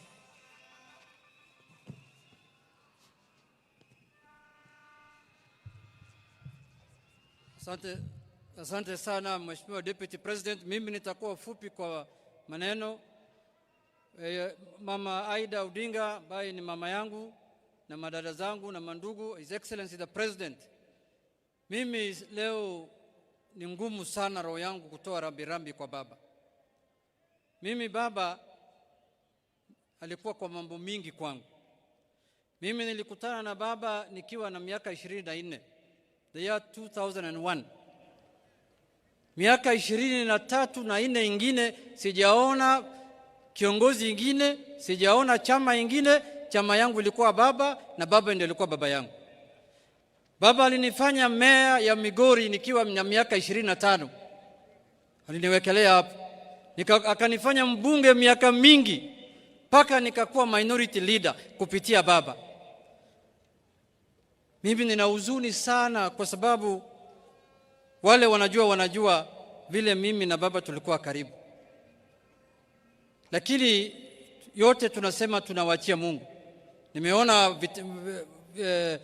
mitandao wanashapiga bimbo, wanasema sasa huyu ni political orphan, huyu amekwisha. Lakini nimeona hapa orphans wako wengi sana. Wale wameongea hapa yote wamelia. Sasa nitasanya hawa yote nikuwe chairman yao. Orphans ziko mingi hapa hata roho yangu ikarudi ilipoona orphans vile wamelia hapa. Mimi nilikuwa na uzuri peke yangu, nilisema nimekwisha. Kumbe tuko wengi hapa. Hiyo nimefurahi sana. Lakini mimi nataka kusema hivi, jambo la mwisho. Baba alikuwa mtu ajabu sana. And for us, he was our leader, he was our father, and he was everything to us. Baba is the only leader who knew when to fight and when to lay arms down. Baba had fire on one hand and water on the other hand. I will miss his telephone calls. Baba alikuwa engineer ya siasa na alikuwa anatunga siasa usiku, na nilikuwa napata simu yake saa 12 asubuhi. Nikiona simu yangu imelia saa 12, na sasa mimi kama fundi navaa abro niko kasi. Lakini saa 4 saa 3 hiyo ni salamu tu. Baba alikuwa mtu ajabu ambaye wa Kenya wamepoteza mtu ambaye hawatapata kama yeye. Sherehe ya mwisho tulikuwa naye na baba, tulikuwa na parliamentary group hapo Mombasa Road. Mimi niliwasanya wabunge wote kama kiongozi yao. Baba alituongelesha pale kwa dhati, and he was very clear that day. It's one of the strongest speech he has made for the time I've known him. Ameongea, amesema tutunze chama chetu cha ODM na tukae imara na tukae united. On the other hand, because we were supposed to do a resolution baada ya hiyo mkutano ya PG, wale wameona TV siku hiyo, mimi nimesema resolution ya hii mkutano refer to Baba's speech. Kama if you are in doubt of anything, refer to Baba's speech. Another thing he told us, lazima tukae katika serikali ya broad based. It's on record. Wale wanasikia wasikie, wale wako na macho waone. Ya mwisho, Baba loved peace. Unajua mara mingi Baba makes very serious, important, fundamental, monumental decisions for the country. Lakini saa nyingine is not popular. Sasa zingine watu wanalaumu wengine, unaona hii maneno Baba amefanya, yule Msomali kutoka Migori ndio anahusika naye. Na mimi hata sina habari. I'm just loyal, implementing what Baba has said kama fundi. Thank you. Lakini ikifika jioni, Baba ananipigia simu anasema, kijana yangu, usiwe na wasiwasi. In every flock there must be a black sheep. Sasa wewe ndio black sheep ya ODM. Wewe beba tu hii mzigo, tutasonga mbele pamoja. Thank you. So kwa hayo machache, nataka kumalizia kwa kusema ya kwamba ODM party, we will hold it high, we will keep it strong. ODM in 2027, it will either form the government or it will be in a coalition that forms government. But it will not be in a coalition that has been abusing Baba when he was alive. Haitakuwa hapo. Unajua, saa hii wanasema sisi ni political offense ya Baba. Wale pia walikuwa wanatumia siasa yao ya kujijenga kwa kutusi Baba na kufanya Baba kama bogeyman. Hawa pia wamekwisha sasa. Sijui watatusi nani. Asanteni sana, Mungu awabariki. Kuna wenzangu hapa, Kimani Ichung'wah na Aaron Cheriot, Your Excellency. Please. Hawa ndio wale wametengeneza ile report inaitwa NADCO. Kabisa. Wakati Baba alikuwa, hawa walikuwa kwa komiti ya NADCO. Tumekubaliana kama viongozi wa bunge ya kwamba for the legacy of Baba, when we go back to parliament in a week's time, we will implement the NADCO report fully. Tumekubaliana hapa. Excellent. Asanteni sana, Mungu awabariki. Na Rais, asante sana kwa kuzika baba yangu kama president. Kama president. Yes. Hiyo tutadiscuss kwa Central Committee ya ODM, tutaleta report. Thank you very much, Mheshimiwa Junet. Speaker of the Senate, please come and condole. 2 minutes, Mr. Speaker, sir. We have run out of time. The family requests we finish this meeting in the next few minutes. Rais wa Jamhuri ya Kenya aliyepia amri jeshi mkuu wa jeshi la Kenya, Mama Raila Odinga na familia yako, kwa niaba ya bunge la Senate, kwa niaba ya familia yangu na kwa niaba yangu binafsi, niko hapa kupeana rambirambi zetu za dhati kwa uchungu na moyo ulio mzito. Tunasema pole Mama Aida. Wingu la majonzi limetanda katika kijiji hiki, lakini nataka nikwambie Mama Aida kwamba wingu hili la majonzi halikutanda Bondo peke yake. Limetanda Nyanza mzima, limetanda Kenya mzima, limetanda Afrika mzima, na limetanda mapana na marefu ya ulimwengu mzima. Manake aliyelala pale alikuwa ni kiongozi alijulikana pande zote za ulimwengu. Mwaka huu umekuwa mwaka mzito sana kwangu mimi. Kabla mwaka huu nilikuwa na baba watatu. Baba wa kwanza alikuwa Mwenyezi Mungu, muumba mbingu na ardhi na viumbe viliomo. Baba wa pili akawa mzee Kingi, na baba wa tatu ni babangu mlezi wa kisiasa ambaye amelala pale. Mwanzo wa mwaka huu nikapoteza babangu mzazi. Leo hii nazika baba mlezi wangu wa kisiasa. Nimebaki na baba Mungu peke yake. Lakini kitu ambacho kinanipatia motisha ni kwamba yale yote mafunzo alimpatia Mheshimiwa Raila Amolo Odinga imenipatia nguvu ya kwamba as I speak to you, I know I can face the world. Baba believed in me even when I doubted myself. Mwaka 2007 mwezi wa 5 mimi niliingia siasa wakati wa by-election kule Magarini. Baba aniliweka kwa bega lake na kunizungusha Magarini mzima. Before my people believed in me, he believed in me. Kwa bahati mbaya hatukufaulu. Disemba ilipofika mwaka huo nikamwambia baba sitamani tena mambo ya siasa. But baba told me don't give up. Go back to Magarini. Na akaja akasimama na mimi na nikashinda. La maajabu, the only dream I had as a young man then was to be the MP of Magarini to represent my people. But Raila had big dreams for me. He had bigger plans for me.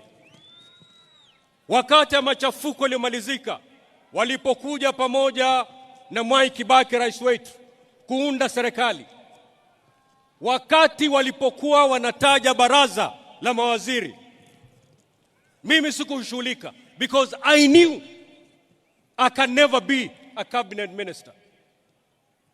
Lakini la ajabu, wakati niko kwangu nyumbani naangalia runinga, wakati mawaziri wanatajwa, my name popped up.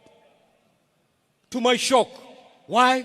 Because Raila believed in me and I doubted myself. Na hilo halikutosha. Kama mjuavyo, serikali ya nusu mkate ilikuwa na mawaziri 40. 20 wa Mheshimiwa Raila Odinga na 20 ya Mwai Kibaki. 40 ministers. The youngest was me. Lakini wakati waziri Henry Kosgei alipatikana na shida katika wizara yake, ikalazimika aondoke kwa muda. Hiyo wizara yake ilibidi ipatiwe mtu. Mheshimiwa Raila Odinga, mbali na kuona vigogo vya kisiasa ambao walikuwa mawaziri, he decided to give me 2 ministries to run. That's a man who believed in me when I doubted myself. Today, I've lost my dad. Baba, nenda salama. Asante. Thank you very much. Asante Mheshimiwa Speaker. Speaker Wetangula.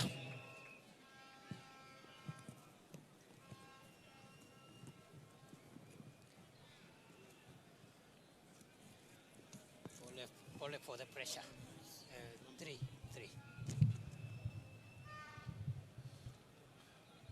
Rais wetu Dr. William Samoei Ruto, Rais mstaafu wa Kenya, Rais mstaafu wa Nigeria, Mama Aida na familia ya ndugu yetu baba,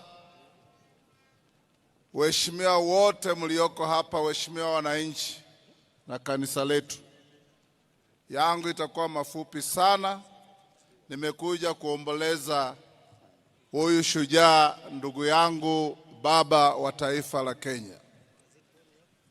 Mheshimiwa Raila is one of the greatest sons of our soil. He goes to his maker as a public guarantor and a public trustee kwa uongozi wa nchi yetu. Amekuwa katika kila nafasi ya kuleta uwiano katika nchi yetu. na mwandishi wa vitabu vingi vya Kiswahili kutoka Tanzania anaitwa Shaban bin Robert. Katika kitabu kinaitwa Kusadikika, alisema mara mingi inji uficha mashujaa wake mpaka janga kuu litokee. Mnamo mwaka wa 2007 janga kuu litokea Kenya. Kenya ikawa karibu kupasuka mara pili mara tatu. Hardliners wakasema we want secession. Ndiyo inji ikafichua ushujaa wa baba. Akaketi na mpinzani wake mkuu Mheshimiwa Mwai Kibaki, na wakaleta amani ambayo imedumu nchi yetu. He fought a strong fight, but he remained loyal to this country. Kama spika wa bunge la kitaifa, naleta rambirambi za wabunge wote ambao waliketi kwa masaa wakitoa wasifu wa ndugu yetu baba. Pia nimetoa stakabadhi zake za bunge. I've extracted from the Hansard Honorable Raila's contributions in parliament to this country. Nimeziweka pamoja na nakala za zile wabunge walisema kutokea viongozi wetu Juneti na Ichungwa na wabunge wote.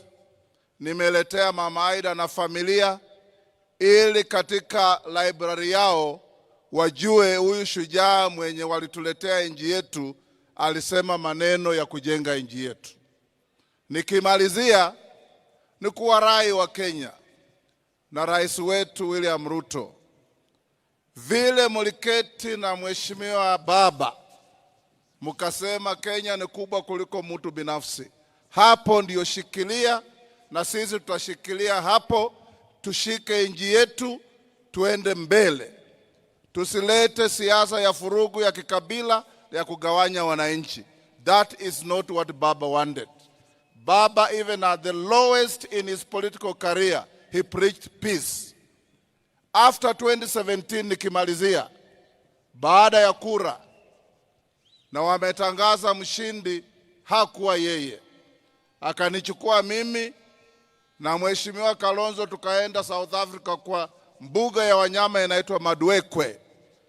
Tulikaa huko kwa wiki mzima, na alituambia, my brothers, whatever the cost, whatever the price, it is not worth anything spilling blood because of politics in our country.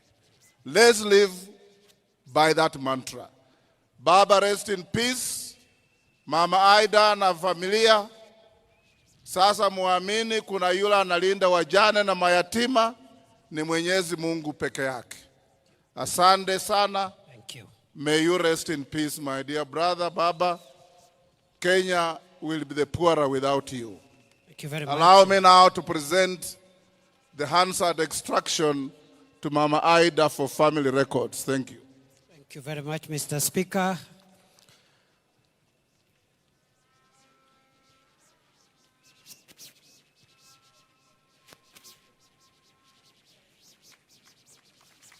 Thank you. Asante Mheshimiwa Speaker. I now want to invite former Vice President Kalonzo Musyoka to come and greet the congregation.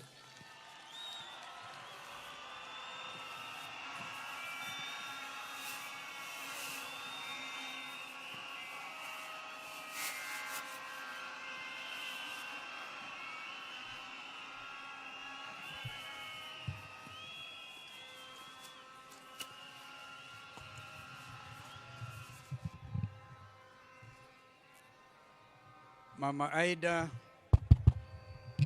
Aida na jamii yote ya ndugu yetu Raila Odinga, Your Excellency President William Ruto, former President, the fourth President of the Republic, Brother Uhuru Kenyatta, Mzee Olusegun Obasanjo, whom I know to have really been close to our friend, waombolezaji wenzangu, Jaturo Onte, Mimi nimekuja kusema kwaheri kwa ndugu yangu, my brother Owadwa Raila Odinga, my osiepna. Sijui kama hiyo ni lugha sahihi. My brother. All the names were given about our brother. When we listen to our daughter Winnie, all the names that our brother has been given over time. But to me, he was a brother. The pain of it all, the struggle for justice and truth, and the fight against corruption. Huyu ndugu alale. But you know, my brother, allow me to talk to Raila, my friends, for just 1 minute, and I'll hand over Professor Kindiki. Thank you for the opportunity. I want to talk to Raila, because I never get this time again. You know, we called you Joshua. We never got to Canaan. There were indeed crocodiles across the river Jordan, as we used to say. Lakini, I've seen in the printed program, you even paraphrase the late Martin Luther King. You've been to the mountaintop. You've seen the promised land.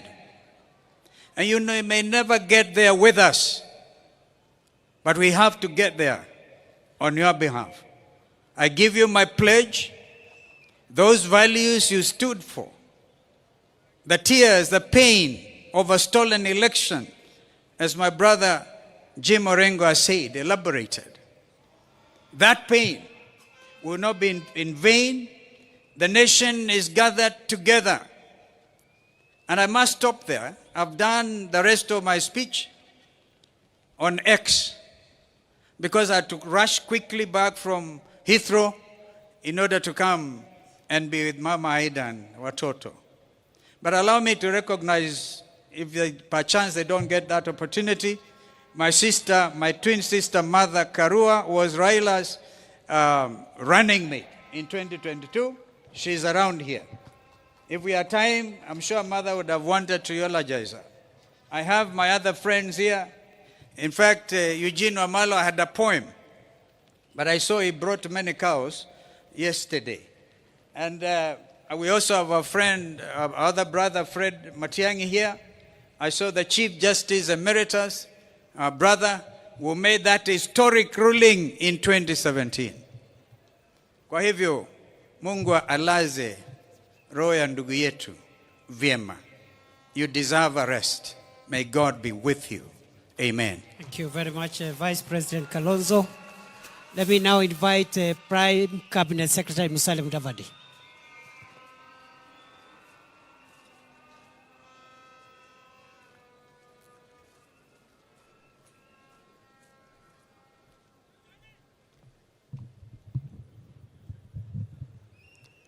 Your Excellency, the President of the Republic of Kenya, the Honorable William Samoei Ruto, Mama Aida Odinga and her family,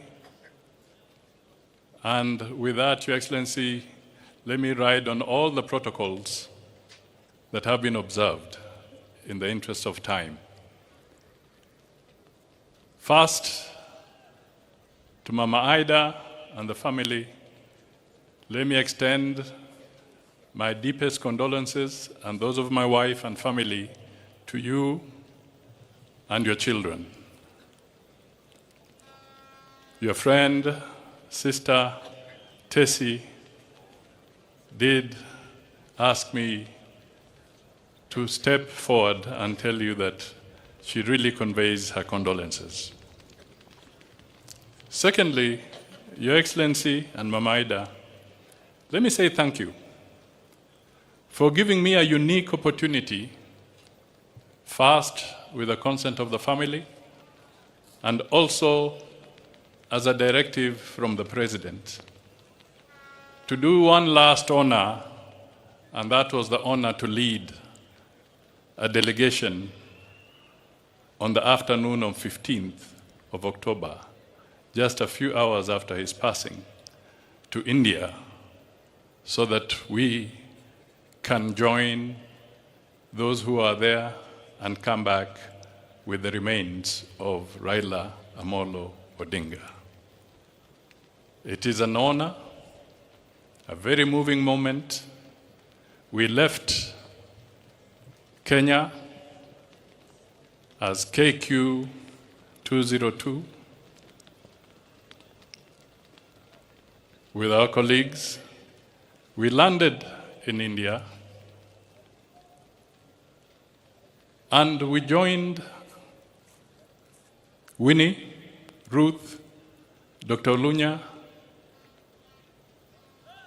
Morris, Fugeto, and the Kenyan High Commissioner to India at the military stand where the president, the Prime Minister of India had actually said that the government of India grants all the respect, military respect possible within the shortest time possible to Raila. I want to take this opportunity to confirm to the people that the government of India gave a military aircraft from Kochi to bring Raila to Mumbai, where we got him. And he was escorted by the military of India. Your Excellency, let me also take this opportunity because we did a turnaround of only 2 hours. And when we went there, we found Winnie, a very strong young lady. Mama Ida, you have somebody strong in your daughter. We found Ruth. We found Dr. Lunya, and we found Morris. We draped Raila in the Kenyan flag. It was a very emotional moment. We are back here. We landed, brought by the national carrier, Kenya Airways, and I thank Kenya Airways for heeding your instructions and turning around very fast, Mr. President. The national carrier brought back Raila home. The plane landed at 9:30 on 16th of October, switching from KQ 203 to RAO 001. That was the title of the flight. A great honor indeed. Mr. President, today Raila is here. He would have loved a crowd like this. This was his moment of excitement, his fodder. But today, Raila speaks to us in silence, total silence. This silence is loud. It speaks to the nation. It speaks with emotion. Raila, if you wanted to know where your political fortunes were, wait until you listen to him narrating soccer on a political podium. Then you would know whether your goose is cooked or you have a chance.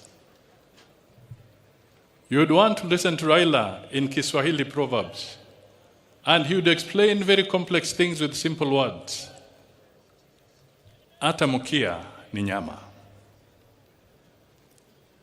Raila would come up and he would say, ikiwa mtu amekuwa hivyo, tuwe kama siafu, tutatoa nyoka pangoni. This was Raila explaining himself. He stood for a lot of things. His spirit is unbogable.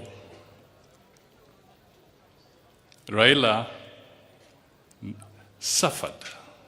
He had a checkered career. But one thing, Raila never allowed the history to hold him prisoner. He never took his challenges as a life sentence. He stood up, walked, and moved further. We are here because Raila lived in this country. Mama Ida, you have spoken. Your speech was so deep and powerful. I can only request Kenyans, please listen to what Mama said. There's nobody who would be able to understand Mama better than Raila. She has told you what needed to be said. Nind Kigwok, Jakom,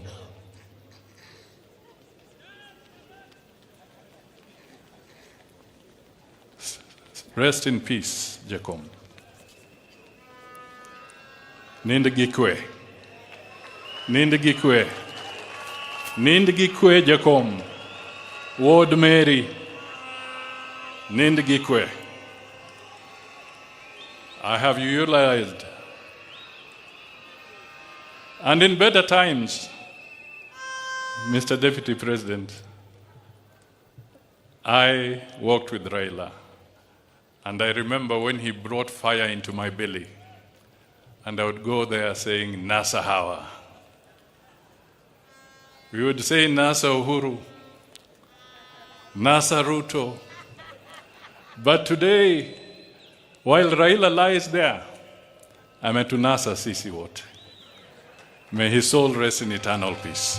Thank you. Thank you.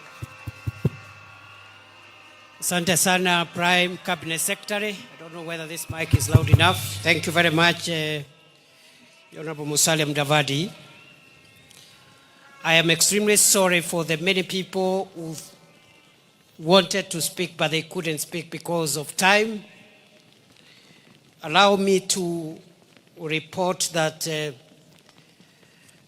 we have received the condolences of President Yoweri Kaguta Museveni formally, and those condolences are with the President, and also he has sent a delegation which is present here, consisting of the Right Honorable Dr.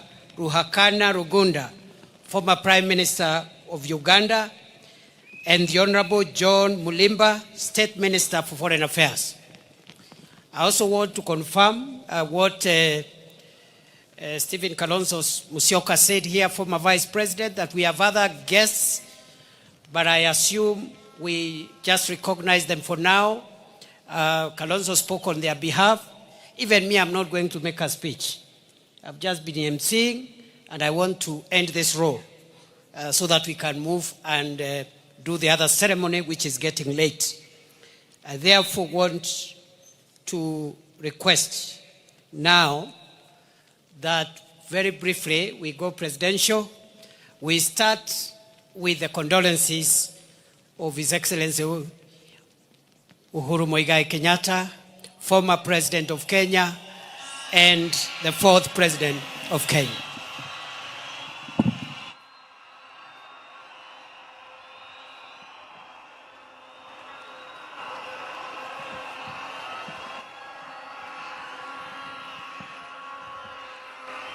Asanteni sana. Thank you. Asante sana. Mama wetu, Mama Raila Odinga na familia,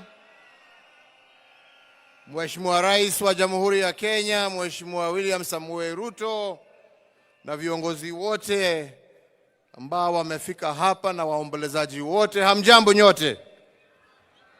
Hamjambo tena. Asanteni sana. Yangu haitakuwa mengi kwa sababu ya masaa. Na vile mlijuavyo, I got my opportunity in Nyayo Stadium the day before yesterday to eulogize my friend and brother. So sitarudia yale ambaye tayari nimesema.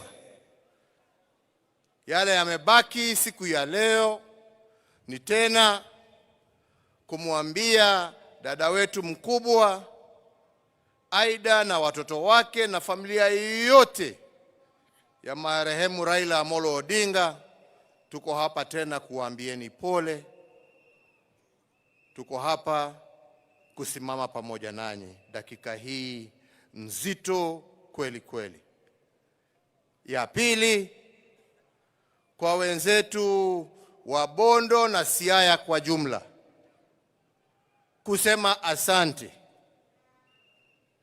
Mtoto wenu ambaye sasa amerudi nyumbani, back to the ancestors, mulitupea atumikie sio tu Bondo na Siaya, lakini Kenya na Afrika, na ametutendea na tunawashukuru. Asanteni sana. Ya tatu, rambi zangu na pole pia kwa wana ODM wote ambao wako hapa. Asanteni kwa kutupa kiongozi ambaye amesaidia kuunganisha hii nchi. Asanteni sana.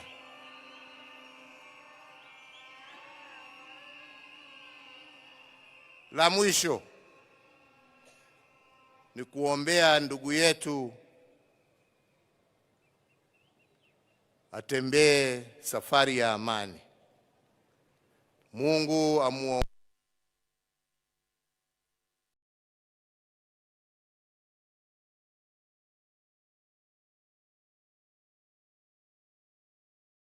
A brother and a leader of this nation. We shall miss your insights. We shall miss your thoughtfulness. We shall miss your wisdom. And we shall miss your laughter. Your deeds will live long, as I said, and we will remember. And I pray we remember those deeds in the actions that we shall live, emulating our friend and brother. So fare thee well, Honorable Raila Amolo Odinga. Fare thee well, my ndugu. Fare thee well, my friend. Mungu awabariki na walinde. Asante.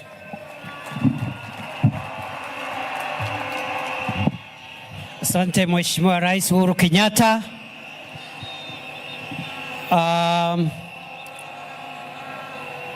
Before I call the next speaker, let me also acknowledge the condolences of Senator Gideon Moi. He has not been able to come here. He was at the airport with us when we were receiving the remains of our leader. Today, he has some inconvenience. He could not make it. Senator Gideon Moi sends his condolences. Allow me now, for fellow mourners, to invite the second last speaker of the day, a very close friend of our late leader, who is lying here.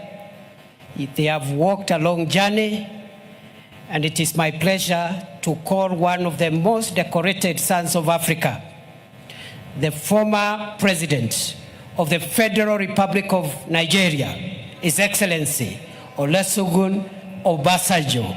Mr. President, you're welcome.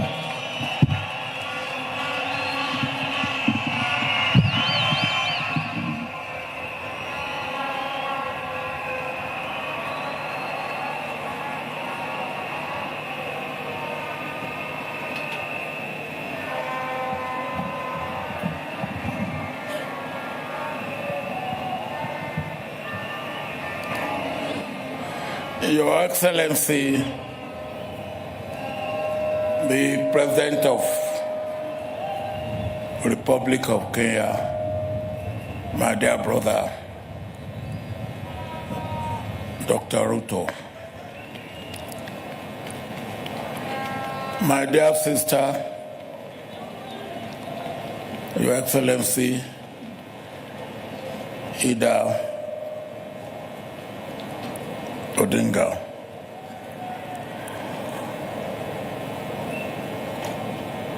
my dear brother,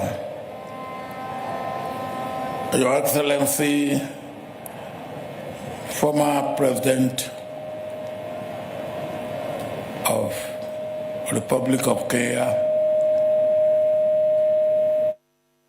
President Kenyatta, let me stand on the protocol that have been well established since this morning. Here, in this place, I was with Raila on his invitation 31 years ago, when Jaramogi Odinga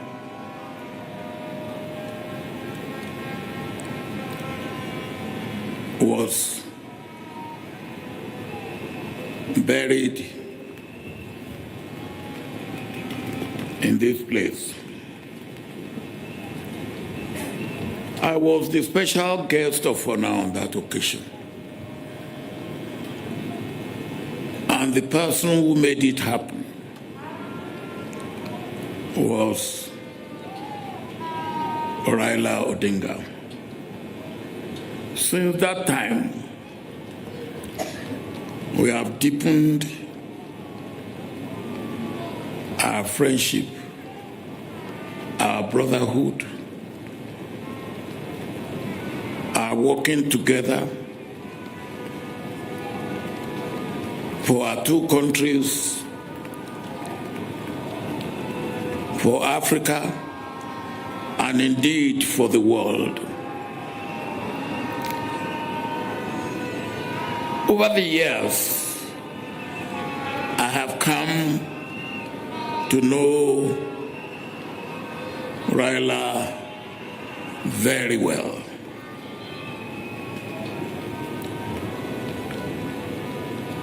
One thing that you could not take away from Raila is his love, passionate love for his country and for Africa. And that is what made our relationship to continue to grow from strength to strength. At this juncture, Mr. President, I want to thank you most sincerely for all that you have done to make this day a great day that it has been for our brother Raila Odinga, for the Odinga family, for the government of Kenya, for the people of Kenya, and indeed for Africa. Mr. President, the meeting we had in Mombasa, which brought you and Raila together, and which led to you making room for ODM and other parties in your government, is what makes this day a pleasant day that it has been for all the people of Kenya. And indeed, it is for me a lesson for all of us in Africa, a lesson of understanding, a a lesson of tolerance, a lesson of love, a lesson of accommodation, a lesson that our nation, our continent, is bigger than any individual or group of individuals in our country. That is a good lesson that we must learn. One thing that I always like about Raila is his sense of humor. Anytime we met, no matter how serious the situation may be, you can be sure that Raila will turn the tension to something to laugh about. And for me, I've lost a brother, I've lost a friend, I've lost a confidant, I've lost a co-worker in the vineyard of Africa.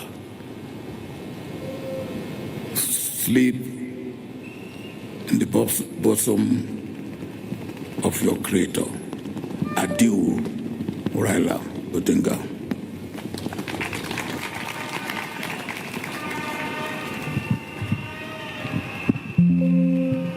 Now, the late Prime Minister Raila Odinga had other